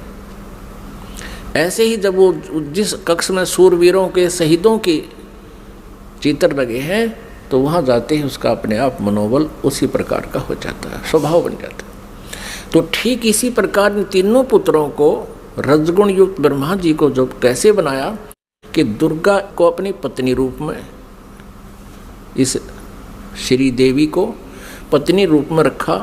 जब ये रजोगुण प्रधान क्षेत्र में निवास करने लगे तो उस समय इस क्षर पुरुष ने, ज्योति निरंजन ने अपने 5 मुख बना लिए और वहाँ रहने लगे। इन दोनों के संयोग से जो पुत्र उत्पन्न हुआ वो पंचमुखी हो गया। और जब तक वो रजोगुण प्रधान क्षेत्र में रहे, इन दोनों का मनोभाव ऐसा ही बना रहा जिस कारण से वो सभी गुण ब्रह्मा जी में प्रवेश कर गए। और फिर बचपन से ही ब्रह्मा जी को इन्होंने कोमा में कर दिया, परवरिश जारी रखी। जैसे देखा है, एक बता रहा था जी 10 वर्ष से एक लड़का कोमा में है, एक व्यक्ति का कोमा में, एक पाइप के द्वारा उसमें आहार पेट में भेज देते हैं। तो ऐसे रखते हैं, ये कोमा में रखते हैं, युवा होने पर इनको सचेत कर देते हैं। अब दूसरे क्षेत्र जो सतोगुण प्रधान क्षेत्र है उसमें ये काल विष्णु रूप बना लेता है, ये क्षर पुरुष, और अपनी पत्नी दुर्गा को वहाँ रखता है महालक्ष्मी रूप बना के। इन दोनों के संयोग से सतोगुण प्रधान क्षेत्र में जो पुत्र उत्पन्न होता है वो वैसा ही सतोगुण युक्त हो जाता है। और फिर विष्णु जी को भी ऐसे ही ये कोमा में रखते हैं, युवा होने पर इसको भी सचेत कर देते हैं। फिर ये तीसरे तमोगुण प्रधान क्षेत्र में चले जाते हैं। कौन? ये क्षर पुरुष और दुर्गा। अब श्री देवी का वहाँ रूप पार्वती जैसा बना लेते हैं और स्वयं ये शिव रूप बना लेता। जैसे शिव जी का आप रूप देखते हो ऐसा ही तो शिव रूप बना लेता है। और उस तमोगुण प्रधान क्षेत्र में रहते हैं वहाँ इनके संयोग से जो पुत्र उत्पन्न होता है वो ऑटोमेटिकली तमगुण युक्त हो जाता है। और जब वो पुत्र बड़ा होता है उससे पहले उसको कोमा में रखते हैं, उसी तरह युवा होने पर उनको सचेत कर देते हैं। जब ये युवा हो जाते हैं तीनों को इकट्ठा कर देते हैं। इकट्ठा करके फिर ये काल क्या कहता है, जब ये तीनों पुत्र युवा हो गए और कार्य करने योग्य हो गए, सृष्टि की स्थिति ये संभालने योग्य हो गए, तब इस काल ने क्षर ब्रह्म ने क्षर पुरुष ने कहा अपनी पत्नी दुर्गा से कि आज के बाद मैं किसी के समक्ष अपने ओरिजिनल वास्तविक रूप में नहीं आऊँगा, ये मेरी प्रतिज्ञा है। और आप जाओ नीचे इन लोकों में 21 ब्रह्मांडों में और संभालो सारी सृष्टि को। अब दुर्गा ने कहा कि ज्योति निरंजन मैं तेरे बस पड़ गई हूँ, अपने पैर पे मैंने आपको कुल्हाड़ा मार रखा है, कुल्हाड़ी मार ली, अब तू जैसे नाच नचाएगा मुझे नाचना पड़ेगा। एक बात बता, मैं स्त्री अकेली कैसे इतने लंबे चौड़े ब्रह्मांड को चलाऊंगी, आप मेरे साथ रहोगे तो मुझे सहयोग मिलेगा। तब उसने कहा कि मैं गुप्त रहूँगा, कभी किसी के समक्ष नहीं आऊँगा, अपनी योग माया से छुपा रहूँगा, लेकिन मैं तेरा सहयोग पल पल पर देता रहूँगा। तू तो केवल निमित्त मात्र होगी, जो भी कुछ करूँगा मैं अपना आप करूँगा, मेरे कर्म अलौकिक होंगे। इतना कहकर दुर्गा को इन तीनों पुत्रों के पास भेज दिया। दुर्गा ने इन तीनों को सचेत किया, एक स्थान पर इकट्ठा कर दिया प्रेरणा कर करके। तब इनसे कहा कि तुम तीनों कार्य करो अपना अपना, ब्रह्मा सृष्टि उत्पत्ति और विष्णु सतिथि और शिव संहार करो। तब इन्होंने कहा कि माता कहीं स्थान तो है ही नहीं, सब जल ही जल है, हम कहाँ रहेंगे। इनको वहाँ समुद्र के अंदर अक्षीर समुद्र में रखा हुआ था। तब दुर्गा ने कहा कि तुम चलो तीनों विमान में बैठो। इनको बहुत कुछ दिखाया, ऊपर के लोक लाख दिखाए सारे। फिर इन तीनों को की 3 राजधानियां बना रखी हैं, एक शिवपुरी, एक विष्णुपुरी और एक ब्रह्मापुरी। शिवलोक कहो से शिवपुरी कहो, ब्रह्मापुरी को से ब्रह्मालोक कहो, और विष्णुपुरी को से विष्णुलोक कहो। इनको तीनों को एक एक लोक में भेज दिया, अपनी न्यारी स्थान दे दिए। फिर इनसे कहा कि तीनों से कहा कि जाओ तुम सागर मंथन करो। आदेश दुर्गा को देता है ये ब्रह्म सरपुरुष क्षर ब्रह्म, और दुर्गा इन बच्चों से कह देती है कि जाओ तुम सागर मंथन करो। आगे से काल ने सब व्यवस्था कर रखी थी। प्रथम बार जो सागर मंथन हुआ, इस काल ने क्या किया कि अपने श्वासों से 4 वेद छुपा दिए उसमें समुद्र में। सागर मंथन करने से वो 4 वेद बाहर आए, लिपिबद्ध हुए वे। जैसे दूध का प्रारूप कुछ होता है, उसमें जामन लगा देते हैं, दही बनती है, दही को रिड़कते हैं तो मक्खन का कुछ और ही प्रारूप होता, फिर दोबारा लस्सी में नहीं मिल सकता। तो इस प्रकार वो 4 वेद अपने आप बहुत सुंदर कमल के फूलों पर रखे हुए आए। ब्रह्मा ने 4 उठा लिए। अब वो वेद लेकर आए तो दुर्गा ने आकाशवाणी काल ने बता दिया था कि ब्रह्मा को कहो ये वेद पढ़े, और मैं उसको अंदर से प्रेरणा कर करके कुछ अर्थ बताऊंगा। तो ब्रह्मा ने उससे पहले, ब्रह्मा और विष्णु और शिव वेद पढ़ने से पहले तीनों दुर्गा से पूछा करते थे कि माता हमारा पिता कौन है। दुर्गा को काल ने मना कर दिया था कि तुम मेरा भेद नहीं बताओगी। उसी समय ये कह दिया था कि तुम मेरे बारे में किसी को नहीं बताएगी, नहीं तो तेरी खैर नहीं है। अब उस काल के डर से, ज्योति निरंजन क्षर पुरुष के डर से दुर्गा ने सब भेद गुप्त रखा। अपने पुत्रों को बताया, बेटा तुम्हारा कोई पिता नहीं, मैं ही तुम्हारी माता हूँ, मैं ही तुम्हारा पिता हूँ, मैं ही सारी सृष्टि की रचनहार हूँ। तो बच्चों ने मान लिया जैसे माँ बताती है। जब ब्रह्मा जी ने वेदों को पढ़ा, उसमें देखा कि सृष्टि रचनहार तो कोई और है। वो परम अक्षर ब्रह्म है। ब्रह्मा ने पूछा माता ये वेद कैसे मिले हमारे को? दुर्गा ने कहा ये भगवान ने दिए हैं भाई, ये गॉड गिवन है। अच्छा, तो फिर ब्रह्मा ने कहा माता वेदों में लिखा है कि परमात्मा साकार है, मनुष्य सदृश है, सह शरीर है, और आप कह रही हो कि तुम्हारा कोई पिता नहीं। वेदों में लिखा है कि वो उसी ने सब कुछ, सबकी रचना की है, सबका रचनहार है, कुल का मालिक है। तो अब वेद झूठे नहीं हो सकते क्योंकि गॉड गिवन बता रही आप। अब दुर्गा फंस गई, अपना आत्मा कितनी झूठ बोल ले, सच्चाई ऊपर आए बिना रहा नहीं करती। कहते हैं चोर चुरावे तुमड़ी गाड्डे पानी में, वह गाड्डे वह ऊपर आवे, में सच्चाई छनी नहीं। फिर दुर्गा ने कहा बेटा बात सुनो, वो निराकार है, वो किसी को दिखाई नहीं देगा, और क्यों व्यर्थ प्रयत्न करते हो, वो निराकार है। अब ब्रह्मा ने कहा माता अब आपकी बातों पर मुझे अविश्वास हो गया। पहले तो मैं आपकी प्रत्येक बात को सिरोधार्य करता था, सत्य मानता था, लेकिन आज आपकी बात में फर्क पड़ गया। अब मैं नहीं मानूंगा आपसे, मुझे परमात्मा चाहिए, क्योंकि ये आत्मा जब से उस परमेश्वर से बिछड़ी है तभी से उसका अभाव महसूस कर रही है, और उसी समय से खोज में लग गई। यहाँ हम आगे जहाँ हम उसको जिस विधि से खोजना चाहते हैं वो मिल नहीं सकता, क्योंकि चारों वेदों में केवल ब्रह्म तक के पाने की, इस क्षर पुरुष तक के पाने की विधि लिखी है। उस परम अक्षर ब्रह्म के पाने की विधि इसमें ऑप्शन छोड़ रखा है। यजुर्वेद अध्याय नंबर 40 के मंत्र नंबर 10 से लेकर 13 में स्पष्ट किया है। जो वेद ज्ञानदाता ब्रह्म कह रहा है कि उस परमेश्वर के बारे में कोई तत्वदर्शी संत बताओगे, उनसे पूछो। ये वेद भी यही कहते हैं। वेदों का सारांश गीता जी है। गीता जी अध्याय नंबर 4 के श्लोक नंबर 34 में भी यही कहा है। ये गीता ज्ञानदाता ये क्षर पुरुष है, श्री कृष्ण में प्रवेश करके बोलता है। वो भी यही कहता है कि उस परमात्म तत्व की जानकारी की तत्वदर्शी संतों से जाकर समझो, वो बताएंगे। तो वेदों में जो प्रमाण लिखा है, तो ब्रह्मा ने सोचा कि वेदों में लिखा है कि ओम का नाम है और ओम नाम से जाप करूंगा मैं। और हठ योग कैसे शुरू किया इसने? अब वेदों में हठ योग करना नहीं लिखा, जैसे तप करते हैं ये ऋषि महर्षि, ये नहीं लिखा कहीं पर भी। लेकिन वो तप कहाँ से ग्रहण किया? इस तप वाला जो हठ योग की साधना कहाँ से ग्रहण करी ब्रह्मा ने? ब्रह्मा जी जब उत्पन्न हुआ, श्री विष्णु जी के नाभि से कमल निकला और उसके ऊपर ये बैठे विराजमान पाया अपने आप को। काफ़ी समय तक उस डंठल को पकड़कर नीचे उतरा, ऊपर नीचे घूमा, कहीं और छोर नहीं मिला, तो वापस उस कमल के फूल पर आकर विराजमान हो गया। तब आकाशवाणी करी क्षर पुरुष ने, ज्योति निरंजन ने, कि तप करो तप करो।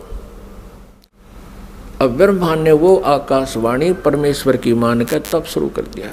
जब इसने 1000 वर्ष तक तप कर लिया, फिर आकाशवाणी हुई कि सृष्टि करो। अब तप से बैटरी चार्ज होगी। तो अब ब्रह्मा जी ने सोचा वेदों में जो लिखा है ये भी भगवान की वाणी, और जो मैंने सुना हुआ भी भगवान की वाणी। अब वेदों में जो ज्ञान है वो परमेश्वर परम अक्षर ब्रह्म का दिया हुआ है। 5 वेद दिए थे परमेश्वर ने इस क्षर पुरुष को, इसके अंतःकरण में फीड कर दिए थे। अब जैसे किसी अंतःकरण में फीड कर दिए तो समय रख दिया परमात्मा ने, उसके बाद वो अपने आप बाहर आने थे, वो बाहर 5 आगे। लेकिन इसने देखा पढ़ करके 5वें वेद में बहुत जानकारी थी परमपिता की, सत्य पुरुष की, परम अक्षर ब्रह्म की। इसने उसको नष्ट कर दिया और 4 वेद दे दिए। अब चारों वेदों को ब्रह्मा जी ने पढ़ा तो कहा माता इसमें ओम नाम लिखा है और मैं परमात्मा को पाऊंगा। दुर्गा ने कहा कि यदि तेरा पिता तुझे नहीं मिला, तू कहाँ जा रहा है, तो तू क्या करेगा भाई अगर तेरे को तेरा पिता नहीं मिला? क्योंकि उसने प्रतिज्ञा कर रखी है तुम्हें दर्शन नहीं देगा। तो ब्रह्मा ने कहा कि मैं तुझे अपनी शकल नहीं दिखाऊंगा यदि भगवान नहीं मिला, क्योंकि वेदों में लिखा ओम, यजुर्वेद अध्याय नंबर 40 के मंत्र नंबर 15 में स्पष्ट किया कि ओम कर्तु समर कल्वे समर कर्तुम समर। इसलिए ये ओम नाम है क्षर पुरुष का, ब्रह्म तक का, क्षर ब्रह्म का। और परम अक्षर ब्रह्म के बारे में वेदों में ज्ञान नहीं है साधना का, लेकिन उसकी महिमा बहुत लिखी है। तीन वेदों को पढ़ने वालों ने परमात्मा की महिमा तो पूर्ण परमात्मा वाली ग्रहण कर ली और साधना इस ब्रह्म वाली कर ली। जानकारी परम अक्षर ब्रह्म की अधिक है, जिसको परम अक्षर ब्रह्म कहते हैं, सत्पुरुष भी कहते हैं। लेकिन उसके पाने का मेथड नहीं है, वे ऑफ वर्शिप नहीं है। वे ऑफ वर्शिप यानी पूजा की विधि केवल ब्रह्म तक की है, वो ओम नाम है। गीता जी अध्याय नंबर 17 के श्लोक नंबर 23 में तीन मंत्र के जाप का प्रावधान है। ओम तत्सत इति निर्देश है ब्रह्मण त्रिविध समर्थ है। और गीता जी अध्याय नंबर 15 के श्लोक नंबर 1 से 4 में और 16 और 17 में विस्तार से विवरण दिया गया है कि इस संसार रूपी वृक्ष के तना कौन है, जड़ कौन है और शाखा कौन है, डार कौन है, पत्ते क्या हैं। इनको जो जानता है वो तत्वदर्शी संत है। और उसमें 16 और 17 श्लोक में 15वें अध्याय के गीता जी में सरपुरुष, अक्षर पुरुष और परम अक्षर ब्रह्म, यानी उस उत्तम पुरुष है तो अन्य, इन सरपुरुष और अक्षर पुरुष से कोई अन्य है, वो परम अक्षर ब्रह्म है। गीता जी अध्याय नंबर 8 के श्लोक नंबर 1 में अर्जुन ने पूछा कि आप जी ने जो अध्याय नंबर 7 के मंत्र 29 में जिस तत्ब्रह्म के बारे में कहा प्रभु वो किम तत्ब्रह्म, उसका उत्तर गीता ज्ञानदाता ने 8वें अध्याय के 3रे श्लोक में दिया है कि वो परम अक्षर ब्रह्म है और वही सबका सृष्टि रचनहार है। तीनों लोकों में प्रवेश करके सबका धारण पोषण करता है, 15वें अध्याय के 17वें श्लोक में स्पष्ट किया है। तो वो परम अक्षर ब्रह्म है। उसकी जानकारी वेदों में पाने की नहीं है, वो तो तत्वदर्शी संत बताएगा, ये दास बताएगा, परमात्मा ने भेजा है उस इसी उद्देश्य से। वो ना होने से ब्रह्मा जी ने ओम नाम का जाप किया, 4 युग तक समाधि लगा के हठ योग भी किया। तब दुर्गा ने अपने वचन से एक लड़की उत्पन्न की और उससे कहा कि बेटी आप जाओ और ब्रह्मा को जो समाधिस्थ है उसको उठाओ और कहो कि आपको माता याद कर रही है, तेरे बिना सृष्टि नहीं रची जा रही। अब 4 युग जब बीत गए, आकाशवाणी की दुर्गा को सरपुरुष ने कि दुर्गा सृष्टि रचो। दुर्गा ने कहा, प्रकृति देवी ने कहा कि आपका ज्येष्ठ पुत्र आपकी खोज में गया है, मेरे मना करते करते भी गया है। तब आकाशवाणी से कहा उस काल ने, सरपुरुष ने, कि उसको बुलाओ, मैं कभी दर्शन नहीं दूंगा। तब वो लड़की वहाँ भेजी। लड़की ने जाकर के देखा कि आवाज़ लगाई, ब्रह्मा उठा नहीं। तब दुर्गा से अपना आकाश यानी अंदर से अंतःकरण से फ़ोन किया, टेलीफोन किया कि माता ये उठ नहीं रहा, अब क्या करूं, बहुत आवाज़ लगा ली। दुर्गा ने कहा कि तू इसके चरण स्पर्श कर। चरण स्पर्श करते ही ब्रह्मा की आंखें यानी समाधि टूट गई। सामने देखा युवा लड़की को। ब्रह्मा जी ने कहा कि तू कौन कुलटा आ गई है, तुझे मैं श्राप दूंगा, तू मेरा तप भंग करने को आई है। तब लड़की ने कहा मेरे को माता ने भेजा है और आपके बिना सृष्टि रची नहीं जा रही है, बहुत चिंता है माता को, आप चलो। तब ब्रह्मा ने कहा कि कैसे चलूं, पिता के दर्शन हुए नहीं। माँ से मैं प्रतिज्ञा करके आया था कि यदि प्रभु मुझे प्राप्त नहीं हुए तो मैं तुझे शकल नहीं दिखाऊंगा, दर्शन नहीं दूंगा, लौट कर नहीं आऊँगा। अब कैसे चलूँ, मुझे परमात्मा मिला नहीं। फिर ब्रह्मा ने कहा कि तू एक काम कर, मेरी झूठी गवाही दे दे तो मैं तेरे साथ चल पड़ूँ। अब उस लड़की ने सोचा कि माँ का कार्य नहीं हुआ तो अक्षुब्ध होगी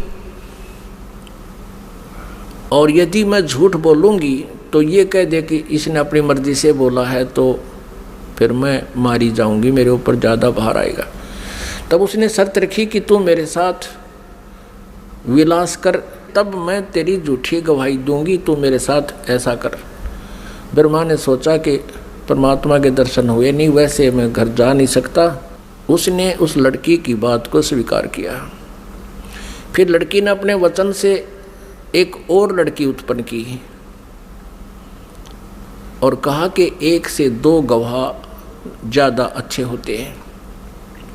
उस लड़की से कहा दूसरे नंबर की से कि तू भी गवाही देना कि ब्रह्मा जी को पिता के दर्शन हो गए।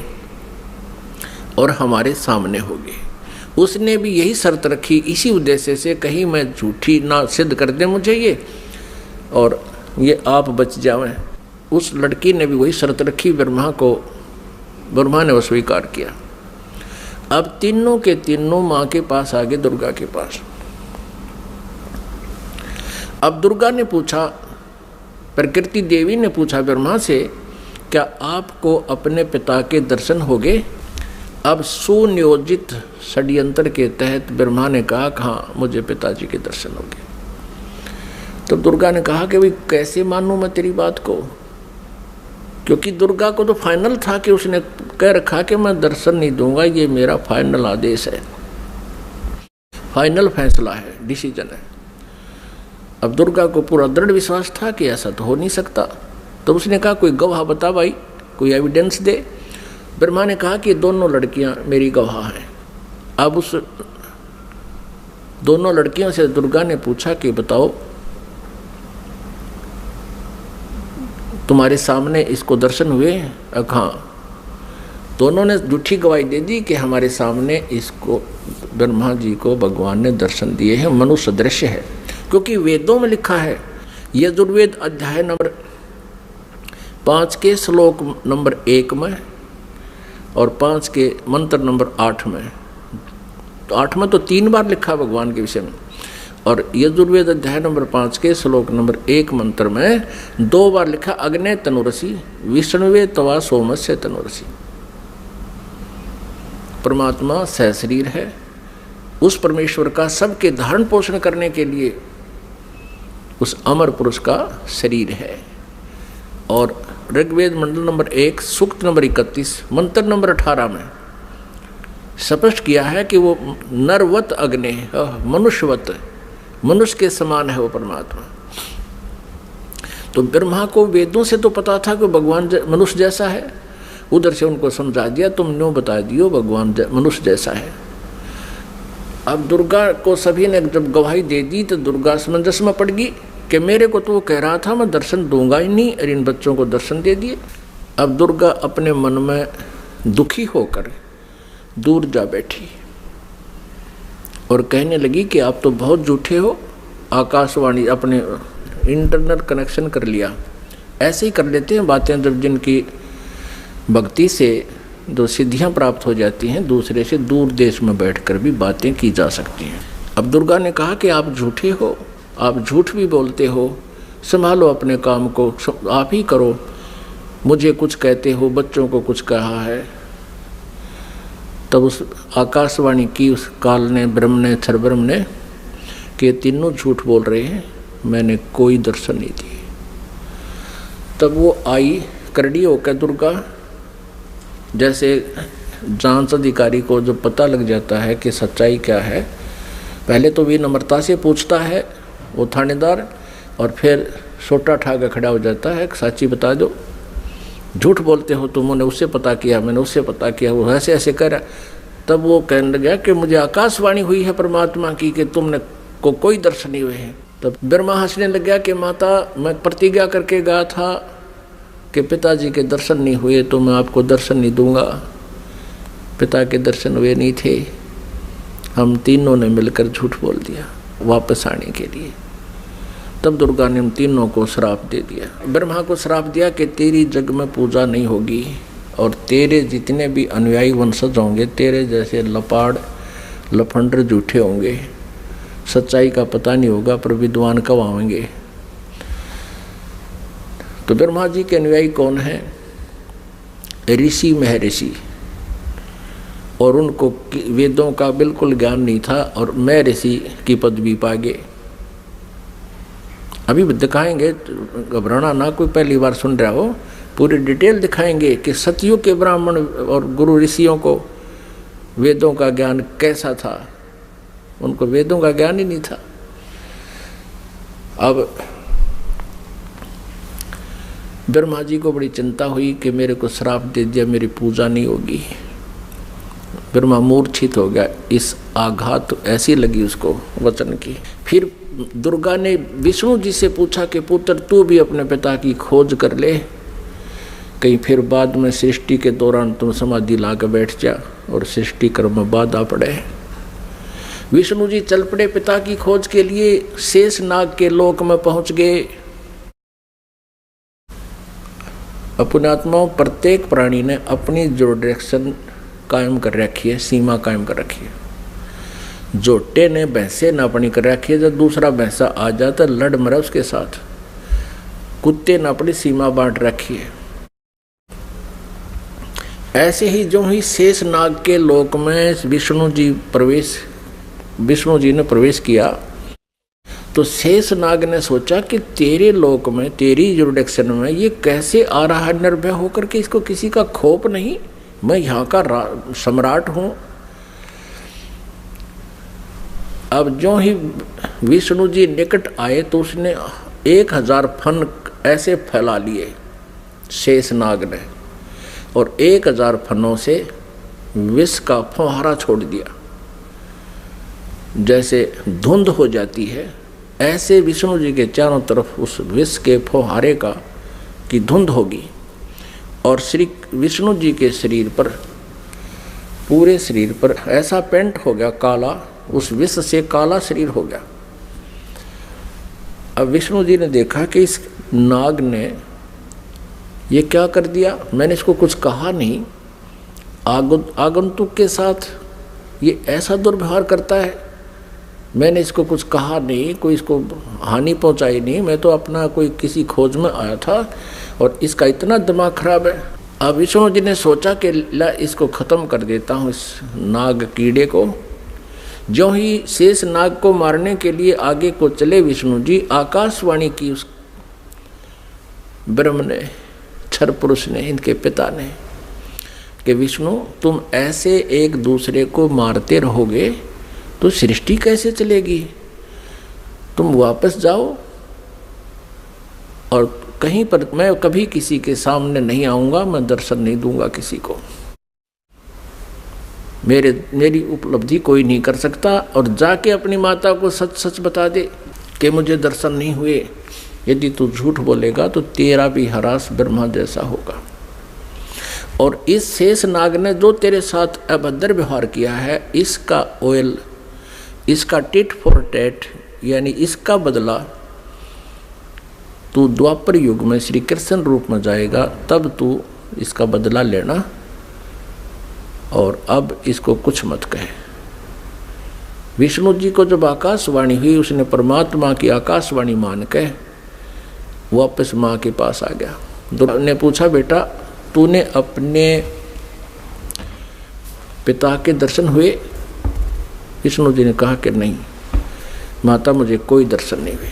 और माता ने पूछा, फिर तेरा हाल ऐसा कैसा हो गया कि ऐसे ऐसे शेष नाग के लोक में चला गया, उसने मेरे साथ ऐसा किया। और आकाशवाणी में कहा है कि इसको अब मत मार, द्वापर युग में जब तू श्री कृष्ण रूप में जाएगा तब तुझे इसका बदला दिलाऊंगा। अब दुर्गा ने विष्णु जी को सीने से लगा लिया कि बेटा तेरे को सतिथि का विभाग दिया जाएगा और तेरी पूजा जग में होगी और तू बहुत सच्चा व्यक्ति है। अब तीसरे शिव जी के पास दुर्गा गई, अपने पुत्र के पास, और कहा, बेटा तेरे 2 भाइयों को तो पिता के दर्शन हुए नहीं, उन्होंने खूब ट्राई कर ली, अब आप भी खोज कर लो अपने पिता की, कहीं फिर बाद में सृष्टि कर्म शुरू हो जाए, उसके बाद तुम जाओ कितना संन्यास धारण करो, अभी जाके खोज कर ले। भगवान शिव जी ने, शंकर ने समझदारी की, कहा, माता जब मेरे 2 बड़े भाइयों को पिता के दर्शन नहीं हुए, ब्रह्मा जी ने तो 4 युग समाधि भी लगाई और विष्णु जी ने वैसे घूम घाम कर ढूंढना चाहा, तो मैं तो ट्राई ये नहीं करता माता, पर मुझे एक वरदान दे दो। दुर्गा से शिवजी ने कहा, तमोगुण शिव ने कहा कि मुझे एक वर दे दो माता कि मेरी मृत्यु कभी ना हो, मैं अमर हो जाऊं। अब दुर्गा ने कहा कि बेटा, श्री देवी ने कहा कि पुत्र यहाँ ऐसा नहीं हो सकता, जिसका जन्म है उसकी मृत्यु होगी ही होगी, ये मेरे बस से बाहर की बात है, लेकिन मैं तुझे एक विधि बताती हूँ जिससे तेरी आयु सबसे अधिक हो जाएगी। तो भगवान शिव ने कहा कि माता वही कृपा कर दो। तो दुर्गा ने कहा कि बेटा इस आयु के बढ़ाने का एक विधि है, तरीका है कि प्राणायाम करके श्वास को सूक्ष्म कर ले, एक स्थान पर बैठा रहे और सूक्ष्म श्वास कम से कम लेने से आयु बढ़ जाती है, क्योंकि आयु श्वासों पर आधारित है। तो भगवान शंकर ने यही सिरोधार्य किया, जैसे आप किया गया। आप देखते हो ज़्यादातर भगवान शिव जी समाधिस्थ रहते हैं, इनकी आयु भी सबसे लंबी है। 7 ब्रह्मा की मृत्यु के उपरांत एक विष्णु जी की मृत्यु होगी, 7 विष्णु जी की मृत्यु के उपरांत एक शिव जी की मृत्यु होगी, तमोगुण शिव की। इसकी इतनी लंबी आयु है। और एक ब्रह्मा जी की आयु कितनी है? ब्रह्मा जी का एक दिन, रजगुण ब्रह्मा जी का एक दिन 1000 चतुर्युग का होता है। और इतनी ही रात्रि, एक चतुर्युग में कितने वर्ष हैं हमारे मनुष्यों के? 43,20,000 वर्ष एक चतुर्युग में। ऐसे ऐसे 1000 चतुर्युग का ब्रह्मा जी का दिन और इतनी ही रात्रि। 30 दिन रात का महीना, 12 महीने का एक वर्ष और 100 वर्ष की ब्रह्मा जी की आयु। इससे 7 गुना विष्णु जी की, सतगुण विष्णु जी की, और विष्णु जी से 7 गुना तम गुण शिव जी की। इतनी लंबी आयु होगी। फिर इन तीनों पुत्रों का दुर्गा ने विवाह करना चाहा। आकाशवाणी की उस काल ब्रह्म ने, सरपुरुष ने दुर्गा जी से कि दुर्गा तो इन तीनों बच्चों को पुनः सागर मंथर पर भेज दे और वहाँ इनका विवाह करने के लिए तू ही 3 रूप बना करके 3 लड़कियों के रूप से निकलना। अब श्री देवी ने 3 रूप बनाए, गुप्त, और समुद्र में छुपा दिए। उधर से तीनों पुत्रों से कहा कि जाओ बेटा तुम सागर मंथन करो। उधर से ये काल सब व्यवस्था कर देता है। इन्होंने जाकर के सागर मंथन दूसरी बार किया तो 3 लड़कियां बाहर आई। अब माता ने कहा था बेटा जो पहले निकले उसकी पहचान कर लेना, अलग अलग। दूसरी बार जो निकले उसकी पहचान तीसरे के। तो तीनों ने आगे पीछे कर लिया, उनको माँ के पास ले आए। दुर्गा ने पूछा पहले कौन सी निकली थी? कि ये वाली। उसका नाम सावित्री रख दिया और ब्रह्मा से कहा कि ये तेरी पत्नी रूप में होगी। दूसरी को कहा तेरा नाम लक्ष्मी होगा और विष्णु जी से उसका विवाह कर दिया। और तीसरी से कहा कि तेरा नाम उमा होगा और उसका विवाह शिव जी से कर दिया। अब यहाँ से इस एक ब्रह्मांड में काल सृष्टि प्रारंभ हुई। इस क्षर पुरुष का परिवार प्रारंभ हुआ। इससे सुर और असुर उत्पन्न हुए। और पुण्यात्माओं, जो पुराणों में हम सागर मंथन सुनते हैं कि 14 रत्न निकले, भगवान शिव ने विष को ग्रहण किया, वो तो बहुत बाद की बातें हैं। तो पहले ये इस प्रकार सागर मंथन हुए थे। वो इन वेदों में, इन पुराणों में नहीं है, वो सूक्ष्म वेद में है, 5वें वेद में। पुण्यात्माओं, अब ये है वो सृष्टि रचना जो 5वें वेद में है, सूक्ष्म वेद में है। अब 5वें वेद का हमें पता नहीं था। आदि शंकराचार्य जी ने अपने द्वारा रची पुस्तक में उस सूक्ष्म वेद का, 5वें वेद का वर्णन किया है। और उन्होंने अपने द्वारा रची उस पुस्तक में उसको मेंशन किया है, समय आने पर दिखाएंगे। अब परमेश्वर कबीर देव जी ने 600 वर्ष पहले सन 1398 में वो सशरीर आए थे। सतलोक से चलकर एक शिशु का रूप धारण किया था। काशी शहर में बने एक लहर तारा नामक तालाब पर कमल के फूल पर विराजमान हुए थे प्रभु। और ये 5वां वेद प्रदान करने के लिए आते हैं अपने मुखारविंद से।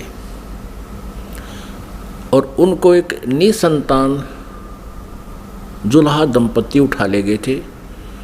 जुलाहे के घर प्रभु परवेश की लीला करते हुए बड़े हुए, वही कार्य करके दिखाया जनता को, क्योंकि ऐसी परमात्मा लीला किया करते हैं। वेदों में ऐसा ही लिखा है कि वो परमात्मा आता है प्रत्येक युग में, और ऐसे मनुष्य जैसी एक जीवन मनुष्य जैसे कर्म करके ये लीला करता हुआ अपना निर्वाह करके दिखाता है। ऋग्वेद मंडल नंबर 1 सूक्त नंबर 31 मंत्र नंबर 17 में। तो फिर परमात्मा ने वो वाणी आज से 600 वर्ष पहले अपने मुख कमल से गीता जी अध्याय नंबर 4 के श्लोक नंबर 32 में जिसके विषय में कहा है कि धार्मिक यज्ञों यानी अनुष्ठानों की अत्यधिक जानकारी विस्तार के साथ सत्य जानकारी सही जानकारी ब्रह्मणे मुखे, ब्रह्मणे माने सच्चिदानंद घन ब्रह्म, मुखे माने उसके मुखारविंद से उच्चारित वाणी में बिल्कुल विस्तार से कही गई है। वो तत्व ज्ञान है। उसको जानने के बाद फिर सभी कर्म समाप्त हो जाएंगे, यानी डले डोने बंद हो जाएंगे, गलत साधना आप नहीं करोगे। परमेश्वर कबीर देव जी उस समय कहा करते थे इन नकली गुरु आचार्यों से, मंडलेश्वरों से, कि तुम जनता को गुमराह कर रहे हो, तुम कह रहे हो कि ब्रह्मा विष्णु महेश के कोई माता पिता नहीं। परमात्मा कहा करते इनके माता पिता हैं, ये जन्मते मरते हैं, इनकी मृत्यु होती है, जन्म होता है, ये अविनाशी नहीं है, ये कंप्लीट गॉड नहीं है। तो इस बात का बहुत विरोध हुआ था परमेश्वर का। उन झूठे आचार्यों ने, उन नकली गुरुओं ने कबीर परमेश्वर के बारे में बहुत गलत धारणाएं पैदा कर दी कि ये झूठा है, अशिक्षित है, इसने वेदों गीता को पढ़ा नहीं, पुराणों को पढ़ा नहीं, क्योंकि ये संस्कृत नहीं जानता। अशिक्षित व्यक्ति है, ये क्या जाने वेदों और गीता और पुराणों के बारे में, ये झूठ बोल रहा है, इसकी मत मानना मत सुनना। उस समय तो हम धोखा खा गए जनता वाले, क्योंकि हमारे आचार्य जो हैं, जो गुरु लोग थे, ब्राह्मण ऋषि थे, वो संस्कृत भाषा जानते थे। तो हमने ये सोचा कि ये सभी सदग्रंथ संस्कृत भाषा में विद्यमान हैं, लिखे हैं, तो कबीर जी संस्कृत नहीं जानते, क्योंकि ये किसी ब्राह्मण के पास पढ़े नहीं, इसलिए कबीर जी झूठ बोल रहे होंगे, ये हमारे गुरु, ये आचार्य, ये सत्य कह रहे हैं, इसलिए परमेश्वर के उस ज्ञान को हमने स्वीकारा नहीं, और उसी का खामियाना आज तक भुगत रहे हैं। हम भक्ति भी कर रहे हैं लेकिन शास्त्र विरुद्ध कर रहे हैं। हमें ज्ञान भी प्राप्त है, वो परमात्मा का ज्ञान नहीं है।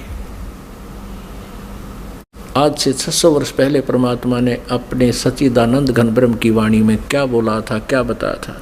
जैसे ऋग्वेद मंडल नंबर 9 सूक्त नंबर 86 मंत्र 26 और 27 में, ऋग्वेद मंडल नंबर 9 सूक्त नंबर 82 मंत्र 1, 2, 3 में, ऋग्वेद मंडल नंबर 9 सूक्त नंबर 20 मंत्र 1 में, ऋग्वेद मंडल नंबर 9 सूक्त नंबर 96 के मंत्र नंबर 16 से 21 तक, उसमें कहा कि परमात्मा सतलोक से चलकर आता है। ऋग्वेद मंडल नंबर 9 सूक्त नंबर 1 मंत्र नंबर 8 और 9 में स्पष्ट किया है परमात्मा कि वह शिशु रूप धारण करता है, और जब वो शिशु रूप में आता है परमात्मा, तो उसकी परवरिश की लीला कंवारी गायों से होती है, और वो परमात्मा तत्व ज्ञान, यथार्थ ज्ञान को बताने के लिए अपनी प्यारी आत्माओं को मिलता है, श्रेष्ठ वर्णीय आत्माओं को, श्रेष्ठ आत्माओं को मिलता है, उनको फिर तत्व ज्ञान से परिपूर्ण करता है। उसी आधार से परमात्मा जो लीला किया ही करते हैं, उसी तरह करते हुए आदरणीय धर्मदास साहिब जी को मिले। अच्छी आत्माओं में से किन किन अच्छी आत्माओं को मिले? आदरणीय धर्मदास साहिब जी को मिले, आदरणीय मलुकदास साहिब जी को मिले, आदरणीय दादूदास साहिब जी को मिले, आदरणीय नानक साहिब जी को मिले, आदरणीय गरीबदास साहिब जी गांव छुडानी जिला झज्जर हरियाणा वाले को मिले, आदरणीय घीसा साहिब जी गांव खेखड़ा जिला मेरठ उत्तर प्रदेश वाले को मिले। तो वो परमात्मा के गुणों में लिखा है कि वो ऐसा करते हैं, वेद भी गवाही दे रहे हैं। उसी आधार से परमात्मा धर्मदास साहिब जी को मिले थे, जो बांधवगढ़ के रहने वाले थे, मथुरा में गए हुए थे भगवान की खोज में। वहाँ परमात्मा ने कहा था इन तीर्थों पर भगवान नहीं है, भगवान आपके सदग्रंथों में लिखी हुई विधि से प्राप्त होगा। और धर्मदास जी आप यहाँ कह रहे हो कि भगवान यहाँ घूमा करते थे श्री कृष्ण जी, फिर अब तो नहीं है वो, या तो घूमा करते थे उस समय आते तुम, अब वो है ही नहीं, अब क्या ढूंढने आते हो? आपके सदग्रंथों में लिखे हैं, उन सदग्रंथों से ढूंढो। क्या बताया भगवान ने? धर्मदास ये जग बोरा न, कोई न जाने पद निर्वाण, यही कारण मैं कथा पसारा, जग से कहिए वो राम नियारा। परमेश्वर कबीर देव जी ने ये सृष्टि रचना धर्मदास जी को सुनाई थी, आदरणीय धर्मदास साहब जी को। परम पूज्य परमेश्वर कबीर जी ने जो कथा दास ने आपको सुनाई, यही कथा आदरणीय धर्मदास साहब जी को सुना रखी थी, उसमें से दास ने आपको सुनाया। अब ये उनकी सच्चिदानंद घन ब्रह्म की वाणी में लिपिबद्ध है, कबीर सागर में लिखा है, उससे पढ़कर सुना रहा हूँ आपको। वो कबीर वाणी कहलाती है, सच्चिदानंद घन ब्रह्म की वाणी कहलाती है, जिसके विषय में गीता जी अध्याय नंबर 4 के श्लोक नंबर 32 में कहा है कि वो सच्चिदानंद घन ब्रह्म की मुखारविंद से उतरित उस अमर वाणी में, कबीर वाणी में लिखा है। धर्मदास ये जग बोरा न, कोई न जान पद निर्वाण, यही कारण मैं कथा पसारा, जग से कहिए वो राम निहारा। यही ज्ञान जग जीव सुनावो, सब जीवों का भ्रम नसाओ, अब मैं तुमसे कहूँ चेताई, त्रिदेवन की उत्पत्ति भाई। इन तीनों देवताओं की उत्पत्ति मैं तुम्हें बताता हूँ, परमेश्वर कहते हैं कबीर जी। परम पूज्य कबीर परमेश्वर जी क्या बता रहे हैं कि अब मैं तुझे तुम्हारे तीनों देवताओं की उत्पत्ति बताता हूँ। पुण्यात्माओं, 600 वर्ष पहले परमात्मा ने ये ज्ञान अपनी सच्चिदानंद घन ब्रह्म की वाणी में लिखा, बोला, वो लिखा गया।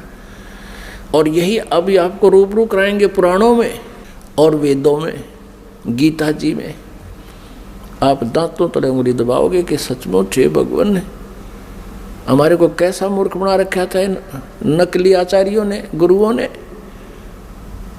हमें हमारे सिलेबस से भी परिचित नहीं कराया इन अध्यात्मिक गुरुओं ने। हमारा सिलेबस है, हमारे सदग्रंथ है, इनके विरुद्ध जो ज्ञान सुना जाता है वो शास्त्र सिलेबस के विरुद्ध है, शास्त्र विरुद्ध है। अब मैं तुमसे कहूँ चिताई, त्रिदेवन की उत्पत्ति भाई, कुछ संक्षेप कहूँ गौराई, सब संशय तुमरे मिट जाई। कहते थोड़े से समय में संक्षेप में बताऊंगा, उससे में सारे संशय दूर हो जाएंगे। ज्ञानी सुने सो हृदय लगाई, मूर्ख सुने तो गम ना पाई।